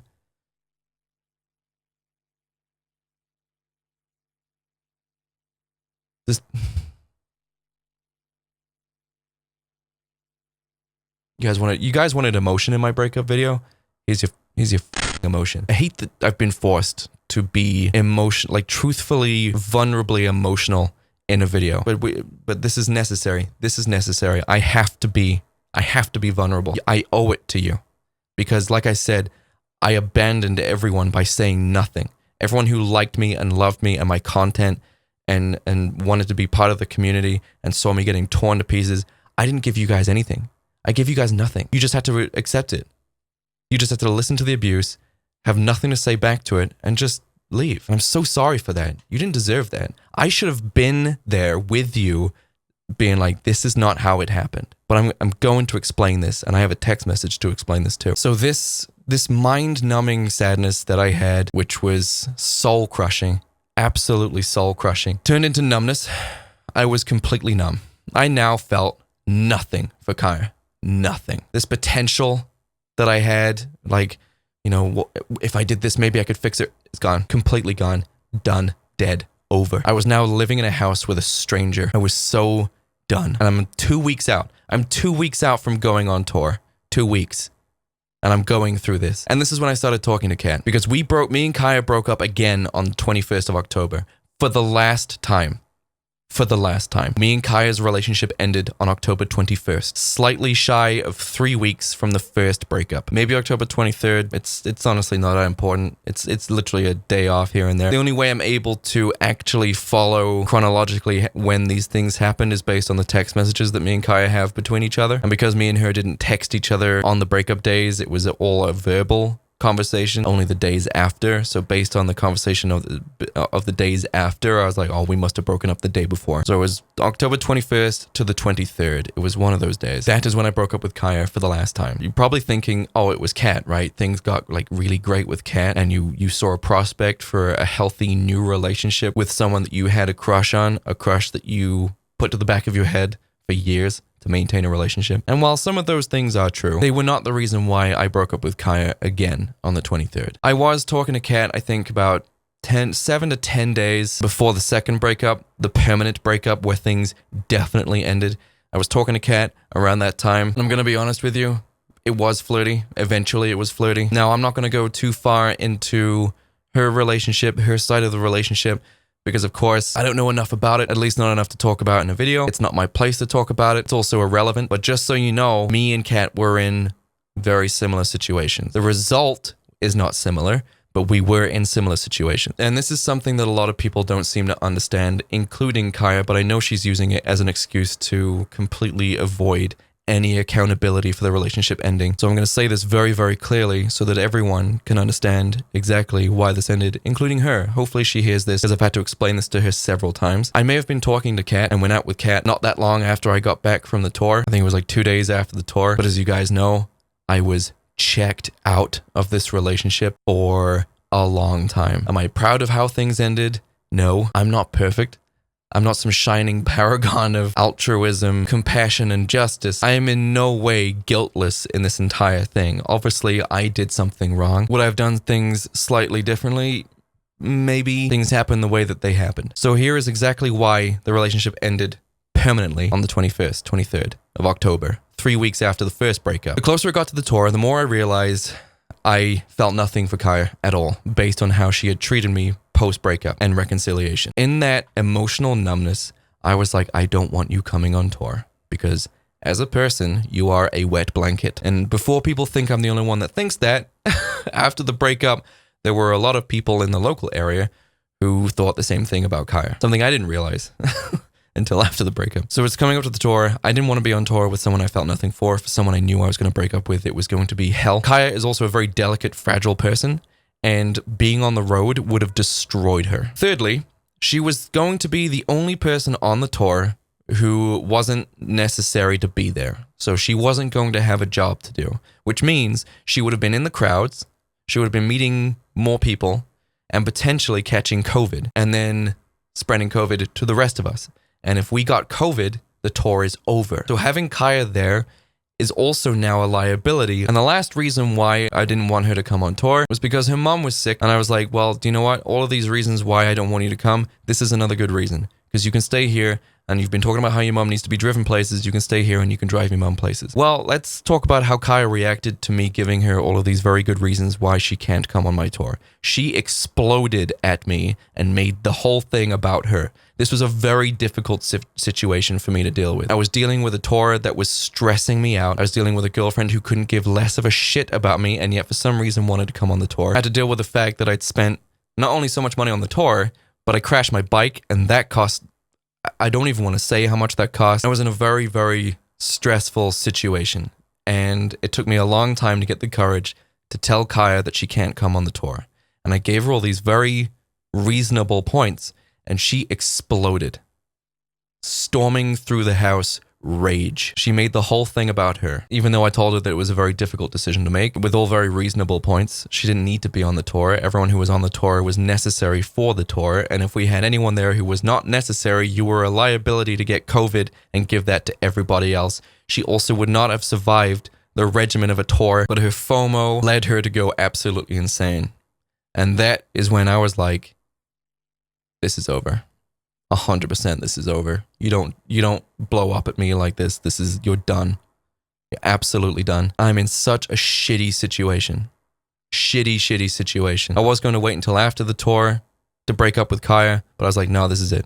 You don't get to rant and rave and storm around the house like an absolute toddler when I've given you very reasonable points from a very stressful situation not to come on the tour. The next day, I went to rehearsal. That night, I came back and I was like, this is done. I've explained to you already all the reasons why I don't want to be with you and why I shouldn't be with you, why we shouldn't be together. You need to leave. You need to get out. You have 2 studios that I'm paying for that you can go to. You can go there. I'm paying for your car. I will send you food money per day. I will make sure that you are supported. Live at a friend's house. Go to your mom's house. Just go somewhere that's not here, but you need to get out. That was the end of me and Kaya's relationship. It has a very significantly small amount to do with Kat, and that is 100% the truth. And this is something that Kaya can't seem to get her head around. She seems to think that despite 11 years of relationship, and a lot of you think this too, a lot of people believe this, she seemed to think, as well as you guys, that despite 11 years of a committed relationship, that I just suddenly, out of the blue, left Kaya for somebody else for no reason. That is not the case. I was forced out of that relationship. My self-respect was the reason why the relationship ended. I had a crush on Kat since the day I met her. Never messaged her about it, never followed up on it, never poked and prodded and tried to strike up a conversation. I put the crush to the back of my head and I committed to the relationship with Kaya. I did not start talking to Kat until, I think, a week, 10 days before the relationship actually ended, when I was so emotionally destroyed that I was living in a house with a stranger. And I was like, this relationship is over. And because Kat was going through something similar, we had a conversation back and forth. We revealed to each other that we had a crush on each other. She didn't steal me. I didn't steal her. There was no way any self-respecting man or any self-respecting person was going to be in a relationship like that any longer. I was staring my 30s in the face and I was like, I can't do this for another decade. I didn't waste my 20s. I never think that. But your 20s are for you to make mistakes. And I did. I should have ended the relationship with Kaya way, way sooner. But I was living in a new country. I had very, very little correspondence with my family. Kaya was all I knew over here. And that was when I was financially stable myself. I could have, paid for everything myself. There was a few years, I think between 2016 and 2018, I think it was 2 years where me and Kaya shared finances. That's also another reason why I realized that we need to break up. But we can't, because I can't pay rent on my own anymore. I mean, I would have gone and just gotten a normal job anyway. But I was like, no, if I stay in this relationship and this YouTube thing takes off, then maybe, it'll fix the relationship. And then whenever I got really big on YouTube, I decided to just throw money at the problem. You'd be surprised how many problems go away when you throw money at them. This problem did not go away. I gave the relationship every single chance it did not deserve. I should have ended the relationship way, way sooner. The only regret I have is that it should have ended sooner. Not October 3rd, when I did the first breakup and then caved. Before then, years before that, I should have broken up way sooner. Why didn't you let her stay with you until she found a place? Well, has anyone ever been through a breakup with someone they've been living with? Especially with someone who treats them like shit? Why would anyone live in that situation? The problem with the relationship is that we lived together. So ending the relationship and still living together wouldn't have really fixed the problem at all. In fact, it would have made living conditions unbearable. She would have been in a constant state of trying to get me back. I would be in a constant state of trying to avoid her making me cave. I would still be dealing with the mess. I would probably most likely be dealing with even more disrespect. And since she would have a warm bed here and a place to live and a shower and everything, she most likely would have never left. So there's a bunch of reasons, some of which I think are obvious. They think you used her name on the lease to get a nice big house, threw away all her furniture, and then kicked her out as a calculated move. Right, okay, so I think I used Kaya's name to get a lease. Well, here's the lease with my name on it. I don't know how putting Kaya's name on the lease would have got us a house, since I was the one who was earning the money. It's very easy to find out that Kaya was not uploading videos that year we got the house. So where would Kaya have gotten the money from to pay for the house? If she wasn't streaming or uploading videos, yet she was the one paying for everything, how does that make sense? Everyone could see I was doing videos and streaming and getting all these subscribers. Did that not mean anything? Did you just like do that and just ignore it completely? I think you were abusive because of how she mentioned you would break her things and holes in them. I was a young man in my late teens, early 20s. I made Kaya very aware that I had an anger problem before the relationship started. I said, I have a problem with anger. She was like, that's okay. Got into the relationship. And of course, 19-year-old being thrust into the real world, having to, pay for a house, do a 9-to-5 job, paying bills, dealing with debt, that kind of thing. Very, very stressful time. Now, of course, this is like 2010 to like 2013. This is a very long time ago. Anger is perfectly valid. Never raised my fist to Kaya, ever, ever. I was frustrated. I was being beaten down by everything. I had no support network, no friends, no family to confide in. Kaya wasn't working. She wasn't ever getting a job. In fact, I think Kaya had like 2 jobs during the tenure of our relationship. One at Lush, one working at PayPal. Both of them, I think Lush lasted less than 2 weeks, and the job she did at PayPal lasted about a year. The rest of the time, I was the one doing the work, so I was extremely stressed out. And if I vented that anger by punching a door, I feel like that's completely valid if I'm not hitting anyone. Now, of course, you can make up your mind about that. You guys can decide whether or not that was aggressive behavior directed at Kaya, but to me, that was my way of venting my anger. I couldn't drive anywhere. I didn't have any friends to go and see. I didn't have any money to go out. I'd already explained and warned the girl I was going to get with, Kaya, that I had anger problems, and she said, oh, that's okay, that's fine. Do I regret venting my anger in that way? Absolutely, of course. I've already said I'm not some amazing shining angel of justice here, of infinite patience. I know I fucked up. Everybody fucks up. By venting my anger in such an aggressive way, that's a fuck up. It's valid to feel angry. Most people are incredibly understanding of every other negative mental health problem. Like if you're depressed, or you're anxious, or any of those other softer negative emotions, right? Because they're not aggressive. It's easily approachable. It's like a sense of feeling sorry for someone. But for me, and my dad has it too, for me, I didn't get those emotions that regularly. I would always feel those emotions as frustrated anger. And of course, they're all coming from the same place as depression and anxiety. It's coming out as anger. But because the anger isn't the normalized way that people feel sad, I was demonized for it. I'm still being demonized for it. That's how I felt. That's how I dealt with it. Was it great? No. Have I since dealt with it? Absolutely. I haven't been angry this entire year. Despite watching people destroy my career, I've had to sit here and watch them do it, and I've not felt anger once. And check all the doors. In fact, I'm going to show you a quick clip right now. Here's all the doors, not a single hole in any of them. I think I punched a door once in the old house, maybe twice, in the 5 years we were there. I dealt with my anger problem very quickly. When I was about 25, which was about six years ago. Again, that's where Make It a Great Day came from. I dealt with my anger myself a long time ago. But of course, it tracks with Kaya that she would bring something up from way in the past or apply it to today's arguments in order to discredit me, and some people still do that as well. That was a long time ago, and I dealt with it. I'm not proud of it, but I dealt with it. Oh, by the way, I also let Kaya use my house while I was on tour. After the breakup, I let Kaya use my house. And this is where the hair in the bed bit came from. So I broke up with Kaya about a week before the tour, and she was out of the house for a week. Did Kat come over before the tour? Yes. But by that point, it was my bed.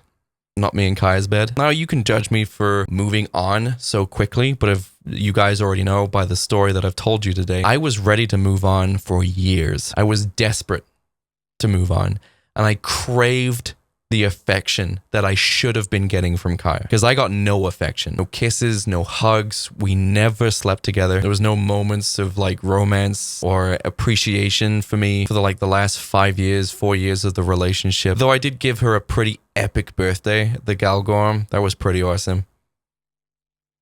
Don't know why I did that. But me and Kat gave each other the affection that we so desperately craved, that we needed. And yeah, Kat did come over without going into details. And then when I said that Kaya could use my house while I was on tour, she found one of Kat's hairs in the bed. And then that's when Kaya shifted the blame from herself to Kat and believed that Kat was the reason why the relationship ended, therefore completely avoiding all responsibility for the relationship ending, which is deeply frustrating, because I really needed Kaya to understand that the relationship ended because of her. Because it did. After 11 years of relationship, I can't just be so frivolously stolen by a girl I've never spoken to. And this is something I thought people were going to figure out themselves, but no, you didn't. None of you gave me the benefit of the doubt here. But then again, I never gave you guys a reason to believe there was a doubt to be given. I thought maybe you guys were just going to put 2 and 2 together and be like, well, you know, no one would just randomly do this after an 11-year relationship. But I was sorely incorrect. So yeah, that's when Kaya found a hair in my bed, because it was my bed that I paid for. I bought that bed. Here's the transaction for that. I bought that myself. It's my bed. So it wasn't some sordid affair or anything like that. It was a deep need for affection. Do I understand that it was not nice for Kaya to find a random woman's hair in my bed? Yes, I get that. I do. Though wasn't entirely off-putting and destroying enough for her to leave my house.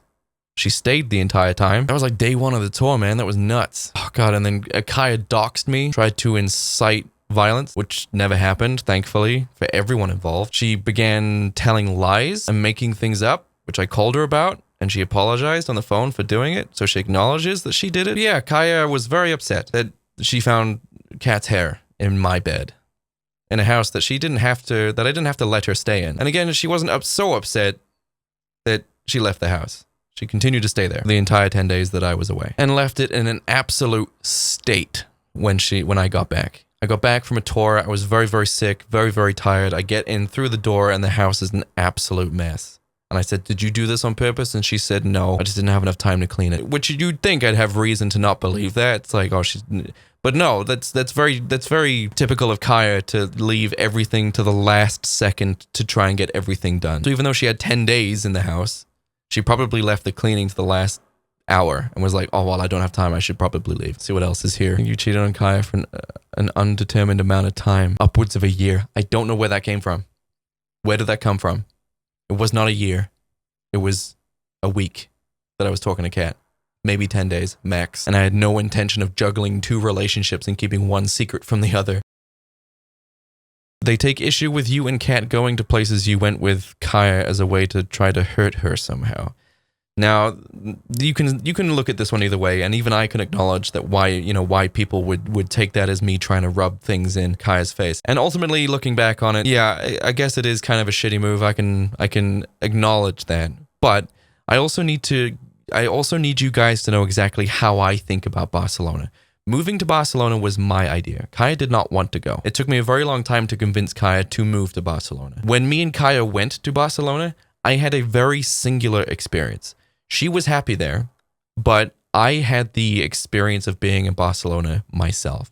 It wasn't a place that I was like, oh, this is me and Kaya's place and it'll always be that. No, I went to Barcelona and I had a very personal experience there, despite being there with Kaya. So whenever me and Kat were trying to find ways to spend, some quality time with each other, we initially went to Slieve Donard, which is a very nice resort up in Newcastle. That's the first place we went. And then I was like, well, we can go to Barcelona because I love Barcelona. It didn't even occur to me that people might see that as me taking my new girlfriend to the place where me and my old girlfriend went, because I didn't think of Barcelona in that way. I thought of Barcelona as like, I love Barcelona. This is my place. I tried to move there. This is the place I connected with. This is the place that Kaya didn't want to come. And I've always wanted to go back, and I wanted to show Kat how amazing the city was. And now I consider Barcelona to be me and Kat's city. That's our place. But retrospectively, yes, I can absolutely see how that created problems for some people.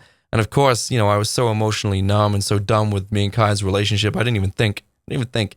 So for that, I apologize. In fact, I even apologize to Kaya for that. I am sorry. I probably should have waited a little bit longer. Saying that, though, me and Kaya hadn't been to Barcelona in 3 years. I think we'd only gone twice before. So again, that's one of the reasons why I didn't really see it at all as a place that me and Kaya connected with, where me and her connected in Barcelona.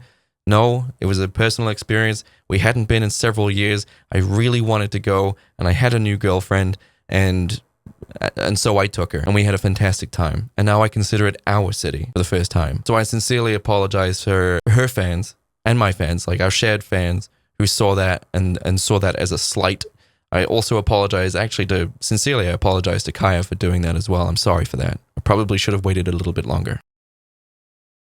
There is no common correct thought on how your finances work throughout the relationship. Kaya's given way more credit than she deserves, and nobody knows about her shopping addiction. So I've already gone into our finances here. I could go further back between 2016, 2018, when me and Kaya were really sharing finances, because this is the way it worked, right? So go into finances here. So I moved over in 2010. I was 19.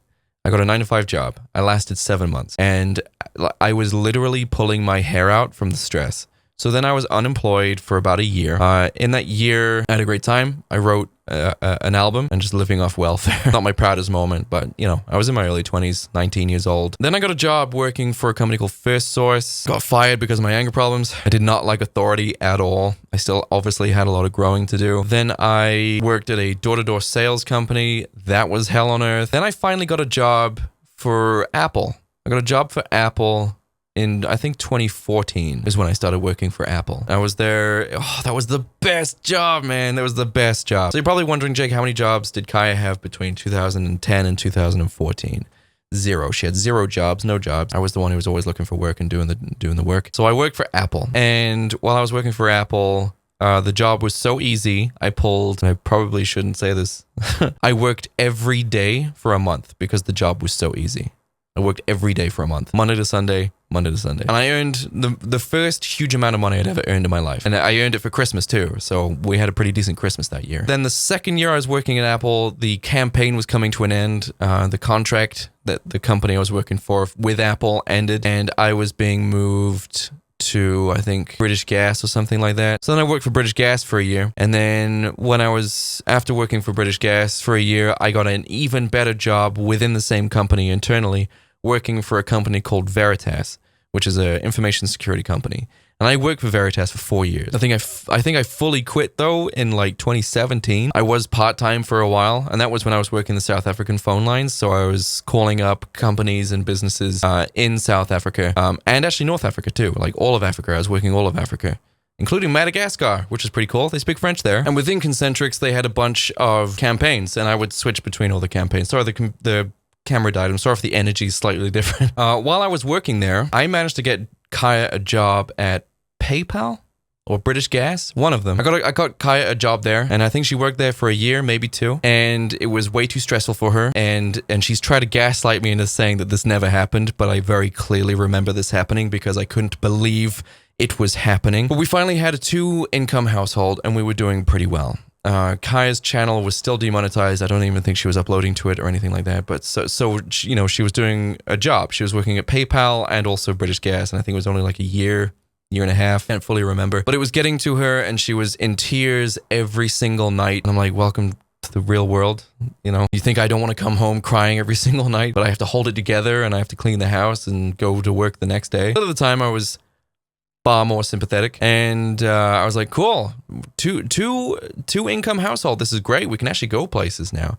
And then she didn't last very long before she was like literally crying every morning before going to work, crying every night when she got back, and couldn't enjoy the weekends because she was just like, well, I have to go back to work on Monday, so what's the point? It's like I'm spending all day working for money that I can't spend because I don't have time to spend it. And I'm like, yes, that's how this works. That's why they give you, holiday time off. So I remember standing in the doorway when she was crying her eyes out, and I looked at the floor, and I was like, I can't believe this is happening. And I looked at her, and I says, well, why didn't you just quit then? And I'll just bring all the money in. And then I insisted that she do that, and then we went back to the status quo. I believe is the phrase for it, where she lies in bed all day on the laptop and I go to work. So there's that. And then while I was working for Concentrix, I started doing YouTube at the middle of 2014. By 2016, MAG was financially viable because I treated MAG like a business. It was starting to make money because of how I ran it and how I operated the channel so consistently. So between the years of 2014 and 2016, I never had a weekend to myself. Every single weekend was spent editing or filming. This isn't hyperbole. I'm not embellishing. Every weekend between 2014 and 2016 was spent doing MAG. And if you don't believe me, you can have a look at the upload schedule. I guess you can't now because I had to take it down because, surprise, surprise, trolls were taking so many things out of context in order to perpetuate a narrative that they were trying to create. And this perpetuation of a narrative that they want to exist is one of the reasons why Kaya has been doing all the things that she's been doing and getting away with it. Like the donation goals for a vlog to go to London. It's the most recent one that I saw. And I was kind of like, is no one going to point this out? It's not my place to point it out. But is no one going to point this out? I've been held under a microscope, judged so harshly, so cruelly, so closely. And Kaya can do this. Nothing. But this is where people are starting to see the kind of stuff that I had to deal with. She does a donation goal so you guys pay for her trip to London so she can vlog and party and drink a lot and have a really good time. A few days after she does the donation goal, she goes to the Galgorm Spa Resort, which costs per night about as much as it costs to go to London to vlog and have a good time. So doesn't meet the donation goal because obviously we're living in a cost of living crisis here. No one has any money, and then goes to London anyway and doesn't vlog anything. So the money that she did raise, it's not. She didn't vlog. Could you imagine if I did that, everyone? It was the Galgorm visit for me. I was just like, why did you do that? Because the Galgorm is very, very, very expensive to stay per night. It's very expensive. It's why I only go like a night at a time because it's all you need, really. So she was asking for money so that she could go to London. So you guys pay for her to go partying. And she promised she was going to vlog. And then while she's trying to get the money together to go to London from you guys, she goes to a resort spa that costs that amount. I mean, it makes sense to me to just not go to the Galgorm Spa Resort, save the money, and then go on your own dime instead of asking for money. And I'm just like, all the time, I'm just like, could you imagine if I did a stream where I had a donation goal so you guys could pay for me to go on holiday somewhere? I just stream. I'm the worst streamer ever. If you look at any Twitch streamer, any YouTube streamer, they're always just like, there's a sub goal, usually a sub goal, sometimes a donation goal, but everyone's always like, pushing for subscribers. Everyone's always been like, once we hit this sub goal or this membership goal, then we'll, more emotes. I don't do that because I know how harshly I get judged. So I just stream. You can become a member if you want, and I will tell you the benefits of being a member, but I just stream. If you guys want to donate and be members of the channel, that is up to you. I will never ask you to do it. But people, and I've been told that people are starting to see that, oh, so this is what Kaya's like. They think you were unsupportive of the ADHD diagnosis while she was supportive of my anger issues. They have no idea how much you tried to make the relationship work, that you broke up with her out of nowhere. Right. So the ADHD thing, that I had to keep my mouth shut about that. Kaya, and I've always said this, Kaya is like a magic pill kind of person. So she won't try and work through anything herself. She won't try and muster the willpower or change the way she thinks because she thinks the way that she thinks is fine. Even though there's a clear problem, she thinks the problem is caused by something else. She won't take responsibility for things. And you'll notice this in her behavior. Once I've pointed it out, you'll be like, oh yeah, she doesn't.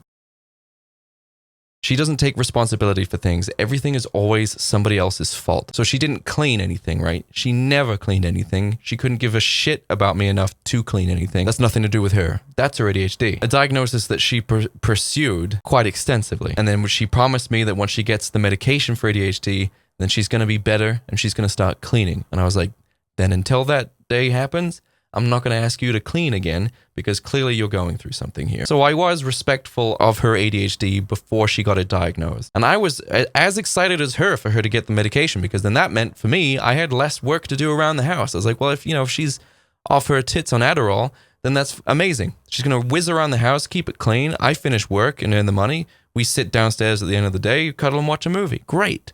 Did that happen? No. She got her medication. She took it for a bit. It didn't work. And then she tried a different medication. That didn't work either.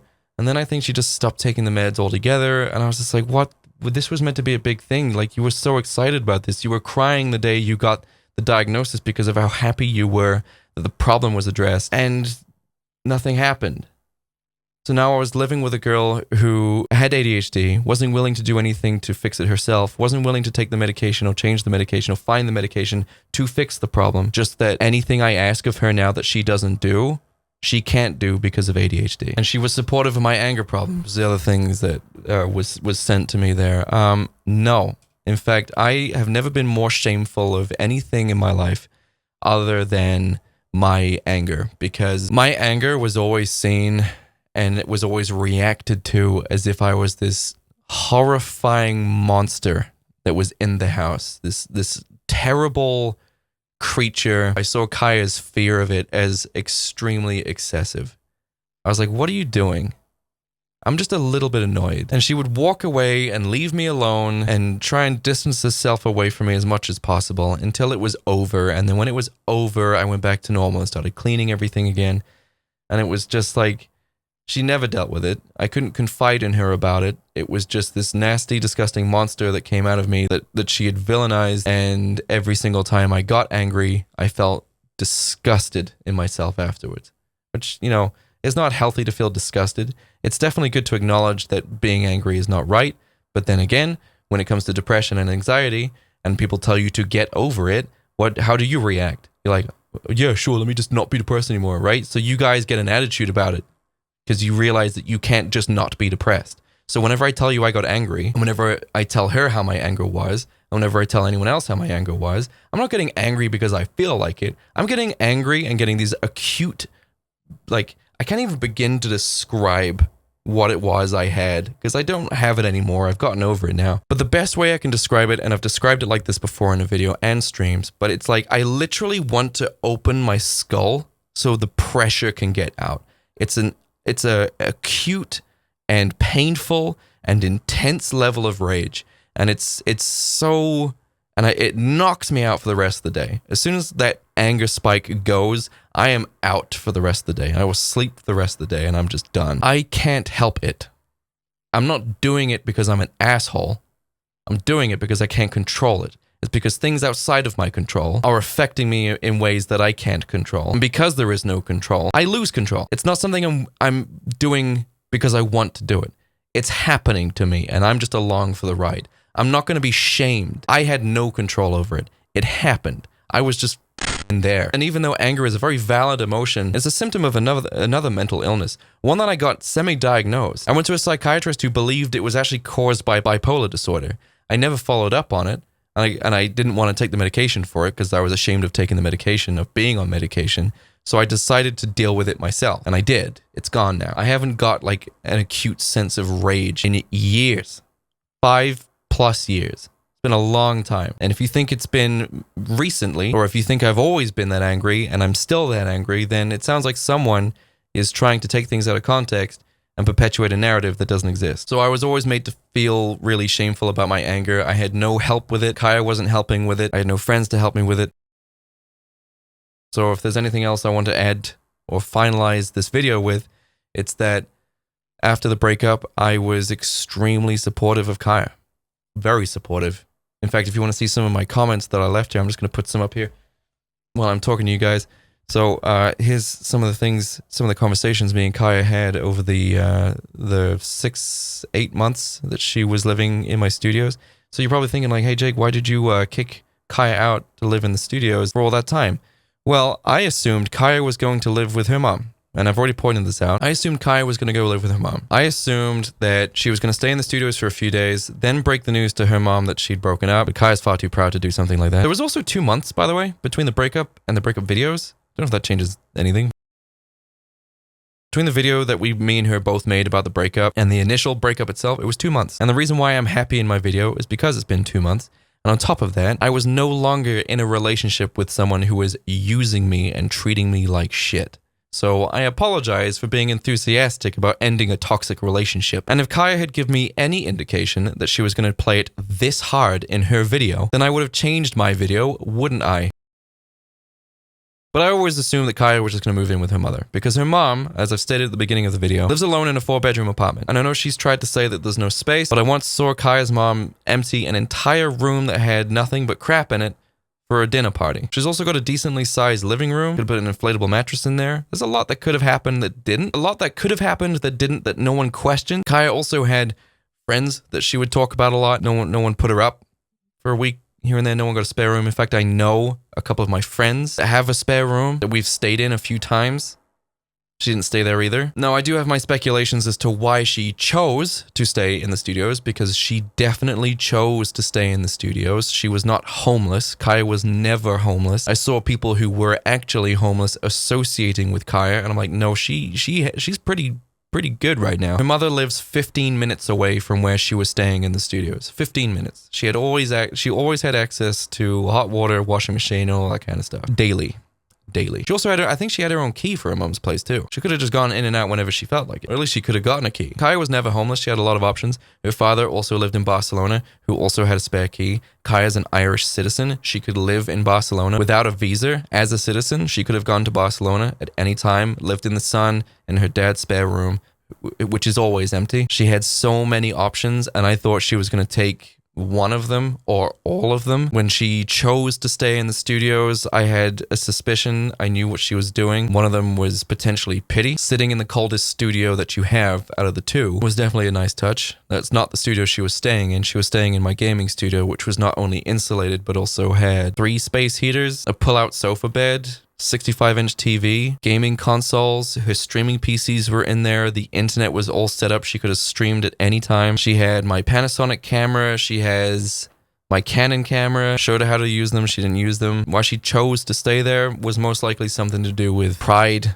a level of independence, but she definitely chose to stay there. I think the excuse that she gave was something along the lines of not wanting to disrupt her mother, who was sick. But I think people overlook the obvious there, which is just like, right, well, if your mom is sick, wouldn't it make way more sense to live with her, to look after your mother, drive her anywhere she needs to go when she needs to be driven? Why would you choose to live separately when you could live together and look after her? Like, Kaya's mom being sick wasn't my responsibility to Kaya. That was Kaya's responsibility to her mother. And Kaya wanted to come on tour with me and not stay with her mom, who was sick, and she didn't want to move in with her mom after she was no longer allowed to live here anymore. But I've actually been homeless. Like, living on the streets homeless. I had a hostile environment in my household when I was 15, which resulted in my mother taking my dad for everything. I put myself through the end of school, and I put myself through college. And at the time, the girlfriend I had then was also kicked out of her house by her mom, and me and her would literally sleep in like bus stops and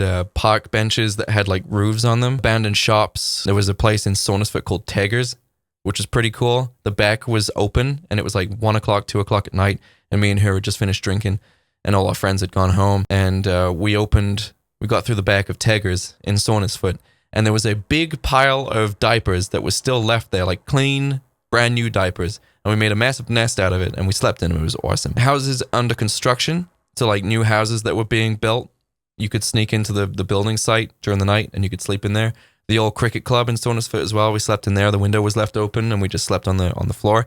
That's homelessness. Or at least that's the homelessness that I've experienced. Kaya living in 2 studios that were paid for, and she was ordering food every day. I don't think she realizes that my app was hooked up to her app. I don't know why that was the case. She was like ordering food every day. Like, she was spending at least $50 a day, like just ordering food to the studios. She had food, plenty of food. There's still more. Right, so there's another one where it's like, people think I was keeping her stuff. And I said I was going to talk about this later. Right. So people think I was keeping her stuff hostage and she couldn't get to it because she worded it in such a way and then didn't rectify it when I pointed that out. Again, it's a tactic. Whenever me and Kaya moved out of the old house, we took the stuff that we actually wanted to keep, and instead of putting it into this house immediately, it was not stuff we actually needed straight away. So I put it in my bike garage that I share with Gaz. And all of our stuff was stored there for a time. Kaya was always welcome to it.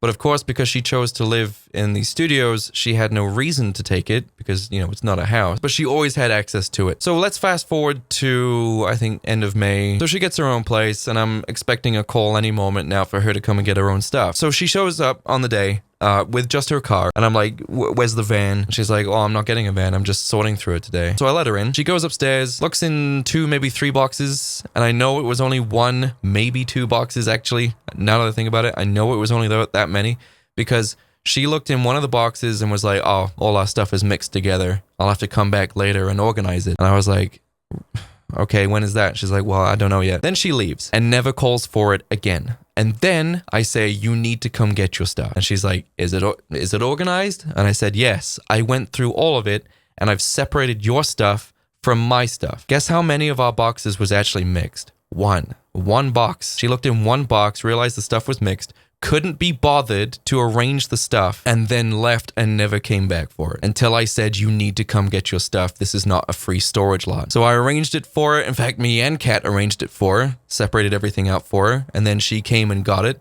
I took the majority of it downstairs for her, loaded the majority of it in the van for her. She didn't have 80 pounds or $80 in cash, so I gave her $80 in cash so she could pay the van driver. Ty did send me the 80 quid later, the $80 later, so that's fine. I'm just telling you everything I did for her.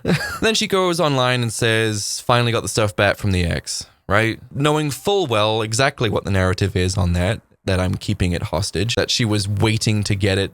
And I said no. So she perpetuated that narrative, didn't clear it up at all. In fact, made it worse. Then goes on stream or in a video and says like, oh, I'm just going to leave my scooter there. Again, I'm not a free storage lot. I said, come get your scooter. So she arrives and I lift the scooter up, spin it around and load it into the van and even show the guys how to strap it down so that it doesn't move. And she drives away. So that's all of her stuff organized and all of her stuff gone in from the bike studio. Great. And then I go through my boxes and I realize that my gaming laptop and my Canon 80D are missing. I'm like, oh, I thought I had these. So then I call Kaya. No answer. I message Kaya. No answer. Didn't even see it. So I'm like, she's blocked me on everything.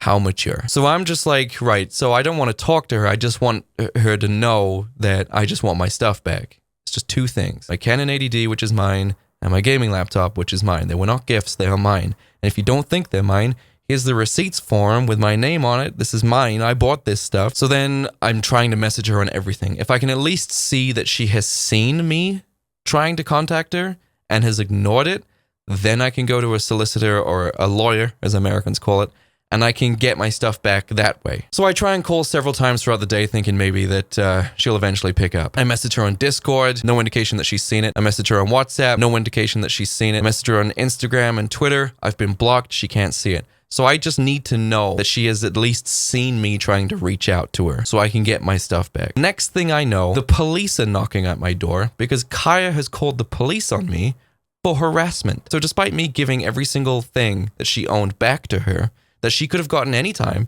that I even organized myself and took time out of my day to arrange for her so that it was easy for her to do, and even gave her scooter back, which I bought and I could have sold that any time to get the $2,500 back on it. I now had the police called on me for daring to ask for 2 of my items back. And on their way out, they said, Kaya thinks they're hers now and don't talk about her online.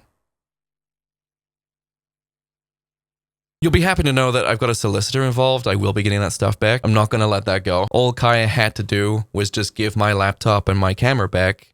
But because she has this weird possessiveness thing, she thinks they're hers now and called the police. And now we're going to have to get a solicitor involved. She could just give them back and this wouldn't be a problem.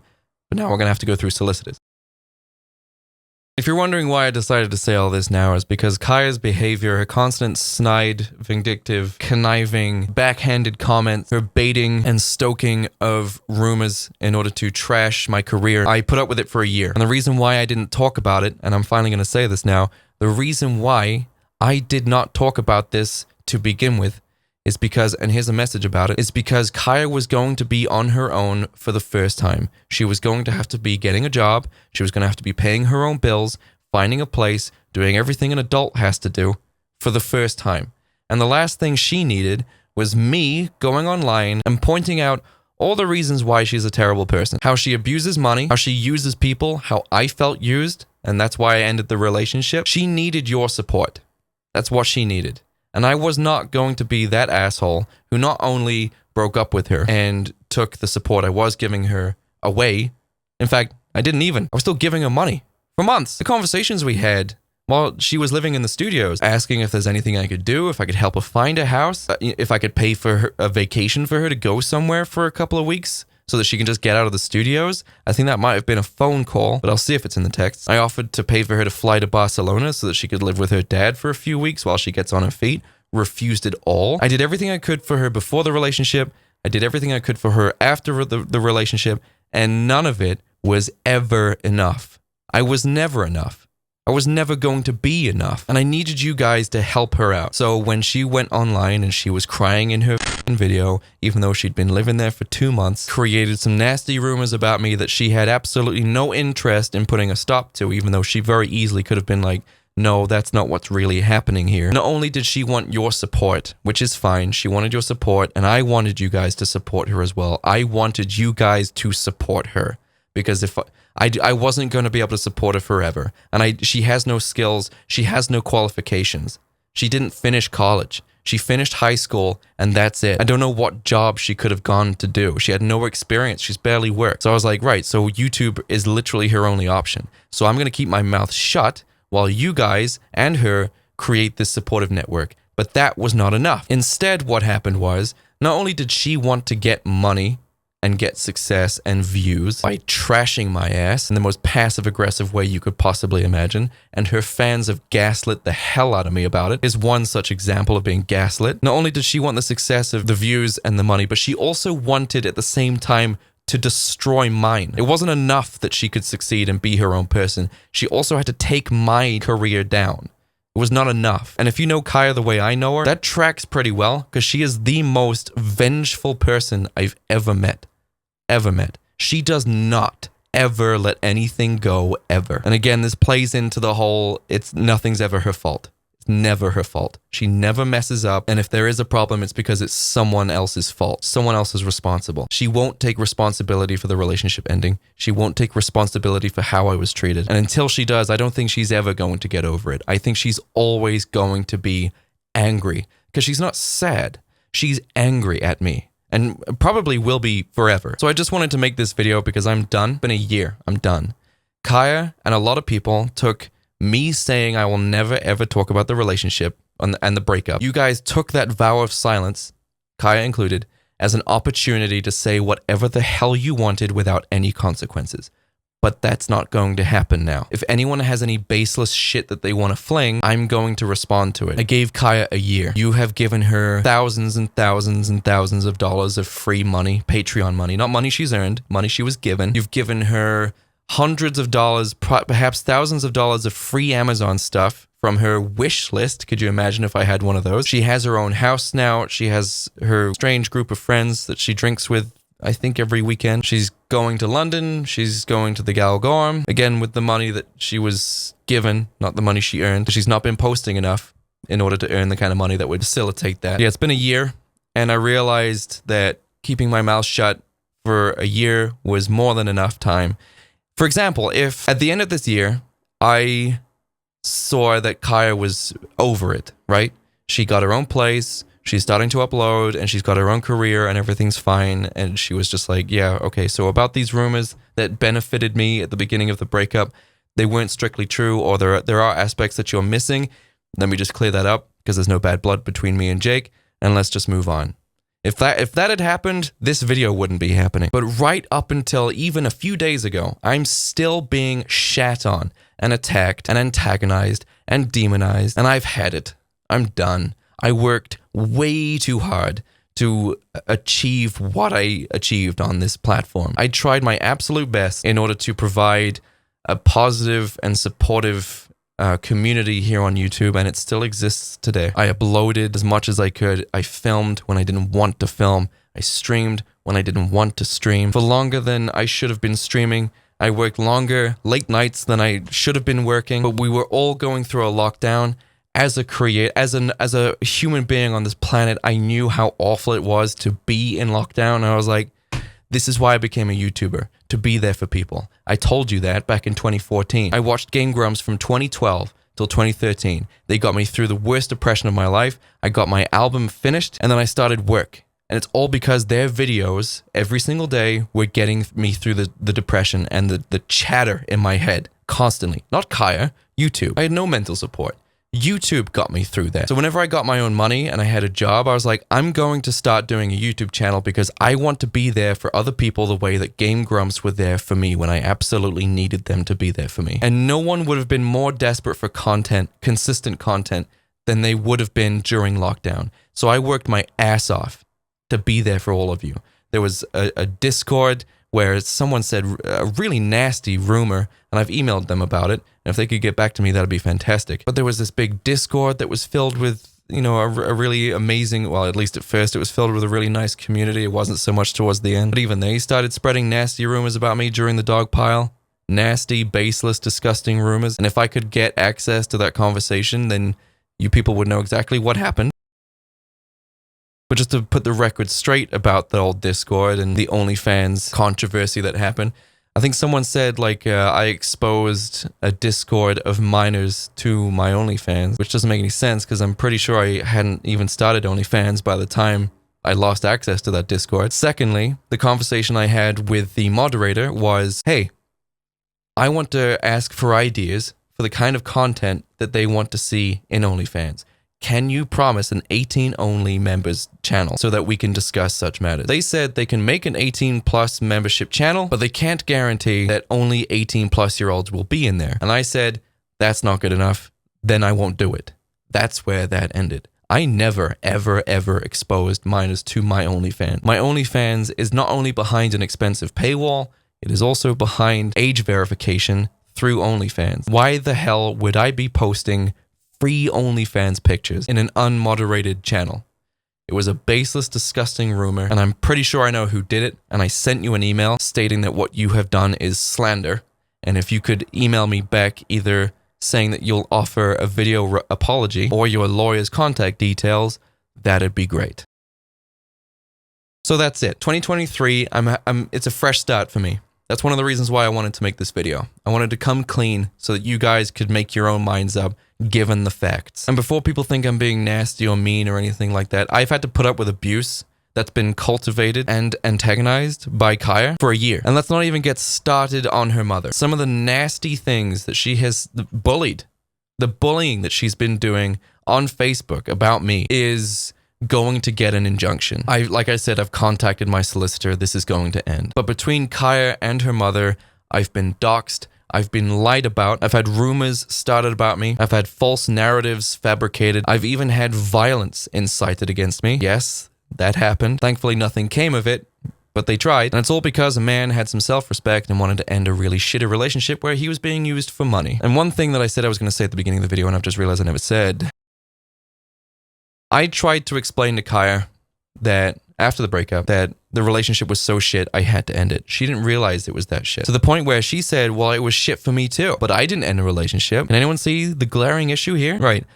So if you thought the relationship was bad, and I thought the relationship was bad, but I thought it was so bad that I had to end the relationship, doesn't that mean that the relationship was worse for me? It wasn't equally bad for both of us, and I was too weak to stay in it. It just means I had the worst end of the stick there. The shit-covered end. She also messed up hugely, and I wish I had recorded this, man. I really do. She also messed up quite significantly by saying that she wanted to break up with me around 2016, but she couldn't because she knew that we were sharing finances, and I would not have been able to afford the rent on my own. Can anyone see the issue with that immediately? Need some help?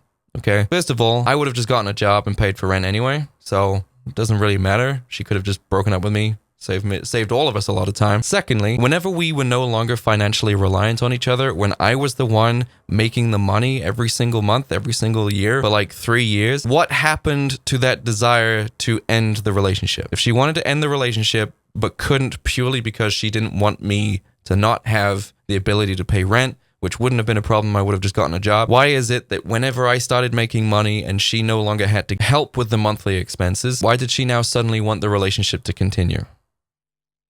Anyone figure this out? Because it was very obvious for me straight away. Now you could argue it's like, oh, maybe she fell in love with you all over again. No, because she never touched me. Never made it known that I was appreciated. Never said thank you for anything. That's another thing, actually. Whenever I organized all of her stuff and helped load it and pretty much did all of the loading into the van, and I separated all of her stuff and all that kind of stuff, she left without saying thank you. Completely. No thank you at all. Thank you did not leave her mouth. I separated all of her stuff, moved all of it to another room, and if you think it's an insignificant amount of stuff, here's a picture of it.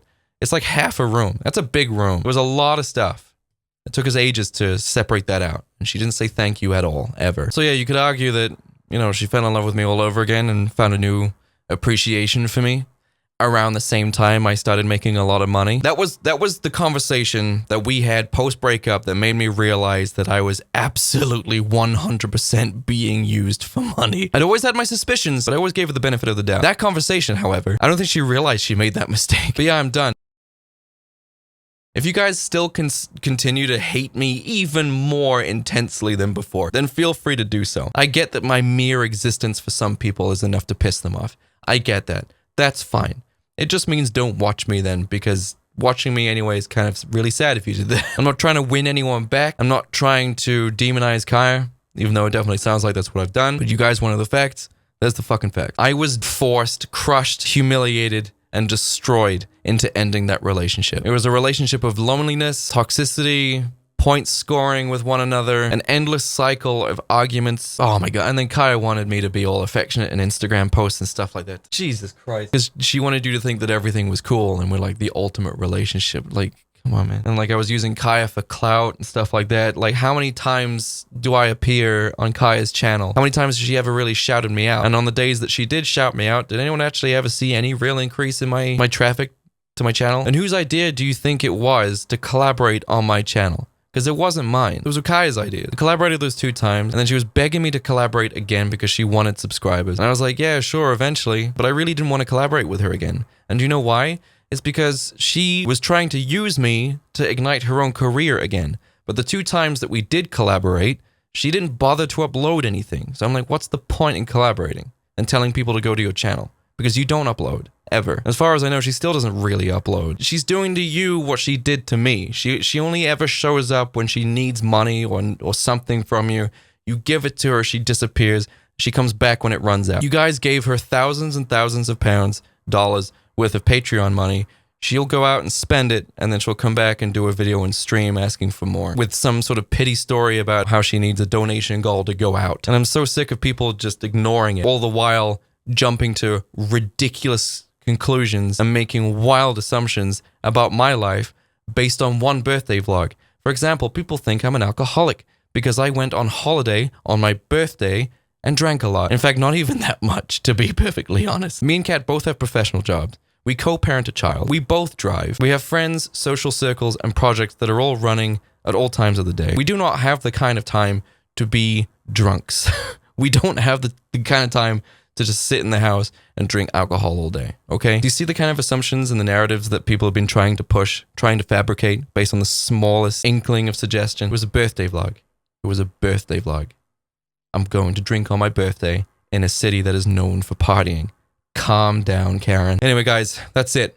2023, Jake Monroe is going to be releasing Monroe as a solo project again. So all of the Monroe stuff that's going to come out from January onwards is going to be Jake Monroe only written stuff. Connor left a few months ago because he's too busy and he's working on a bunch of his own stuff, which is fine. He's very busy and he told me what he's doing. And all the best of luck to Connor. Seriously. Working with him has been fantastic and I'll never forget the experience, and I sincerely hope he continues to make music because he's a very talented electronic artist. I will be releasing a short EP that features the final songs that me and Connor worked on collaboratively for Monroe. Only one of them will have a music video and they will be released before the end of the year. I'm currently working on them now. It's why my videos have been light recently because I'm a producer. But despite the amazing experience of writing collaboratively for Monroe, which is nothing I've ever done before, I am excited to go back to writing solo again. I finally put in the time to do electronic music. I figured out how to do that, so I can't wait for the new Monroe stuff to come out. Next year is also going to be the introduction of my VTubing career, which will be featured on this channel, potentially, unless it does terribly, in which case I'm going to be doing it on a different channel, which isn't Shadowband. I'm going to be VTubing. I'm going to be doing VR chat stuff. I'm going to be doing all sorts of really awesome, amazing content. And there's a few close fans/friends that have been talking about it too.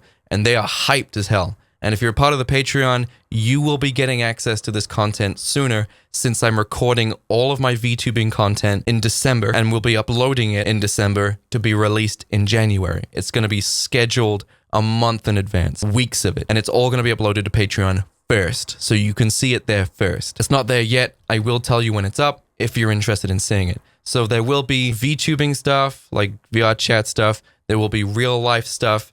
There's going to be loads of content. I'm going to be streaming from VR. I'm going to be streaming from here. I'm also going to be releasing Monroe singles monthly next year.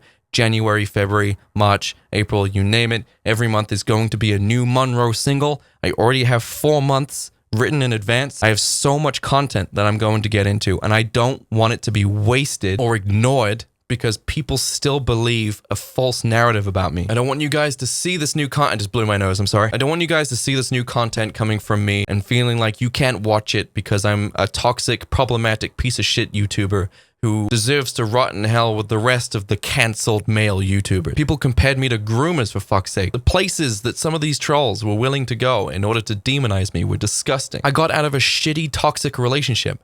That's all I did. And I should have explained better that that's all I did. I gave Kaya way more money than I should have before the breakup and after the breakup. I was supportive right up until, geez, like a few months ago. She was taking my money, living in my spaces, all the while shit talking me online. If that's not a good example of complete, utter disrespect for the other person, then I don't know what is. Anyway, guys, I'm excited for the future. I'm excited for the future of content on this channel. I'm excited for the next year. Thank you for coming to this video, which did not need to be made, but because of some people's stubbornness, but I've been forced to do so. I might do a secondary video. If anyone wants to ask any questions down in the comments section, respectably, don't word it like an asshole, or I'm not gonna listen to it. So if you want to ask questions, respectable questions, then I will potentially make another video going even further into certain aspects, but I need you to know I'm only gonna go so far. This channel is not about me and my relationships. So I had a great day today because I made it a great day. I got this massive weight off my chest. I finally have some sense of closure, relief. Again, more relief. It's a difficult journey, but eventually you have to do the difficult thing in order to get what you need in life. It's a shit relationship. You're going to have to get out of it. No one is going to get you out of that shit relationship. You have to do it. And if parasites are eating your career alive online, then you're going to have to make the difficult video addressing all of the shit that they've misinterpreted on purpose. It's going to be difficult, but you have to do it. Nothing worth having in this world comes easy. And with that, I leave you for the week. Goodbye, everyone.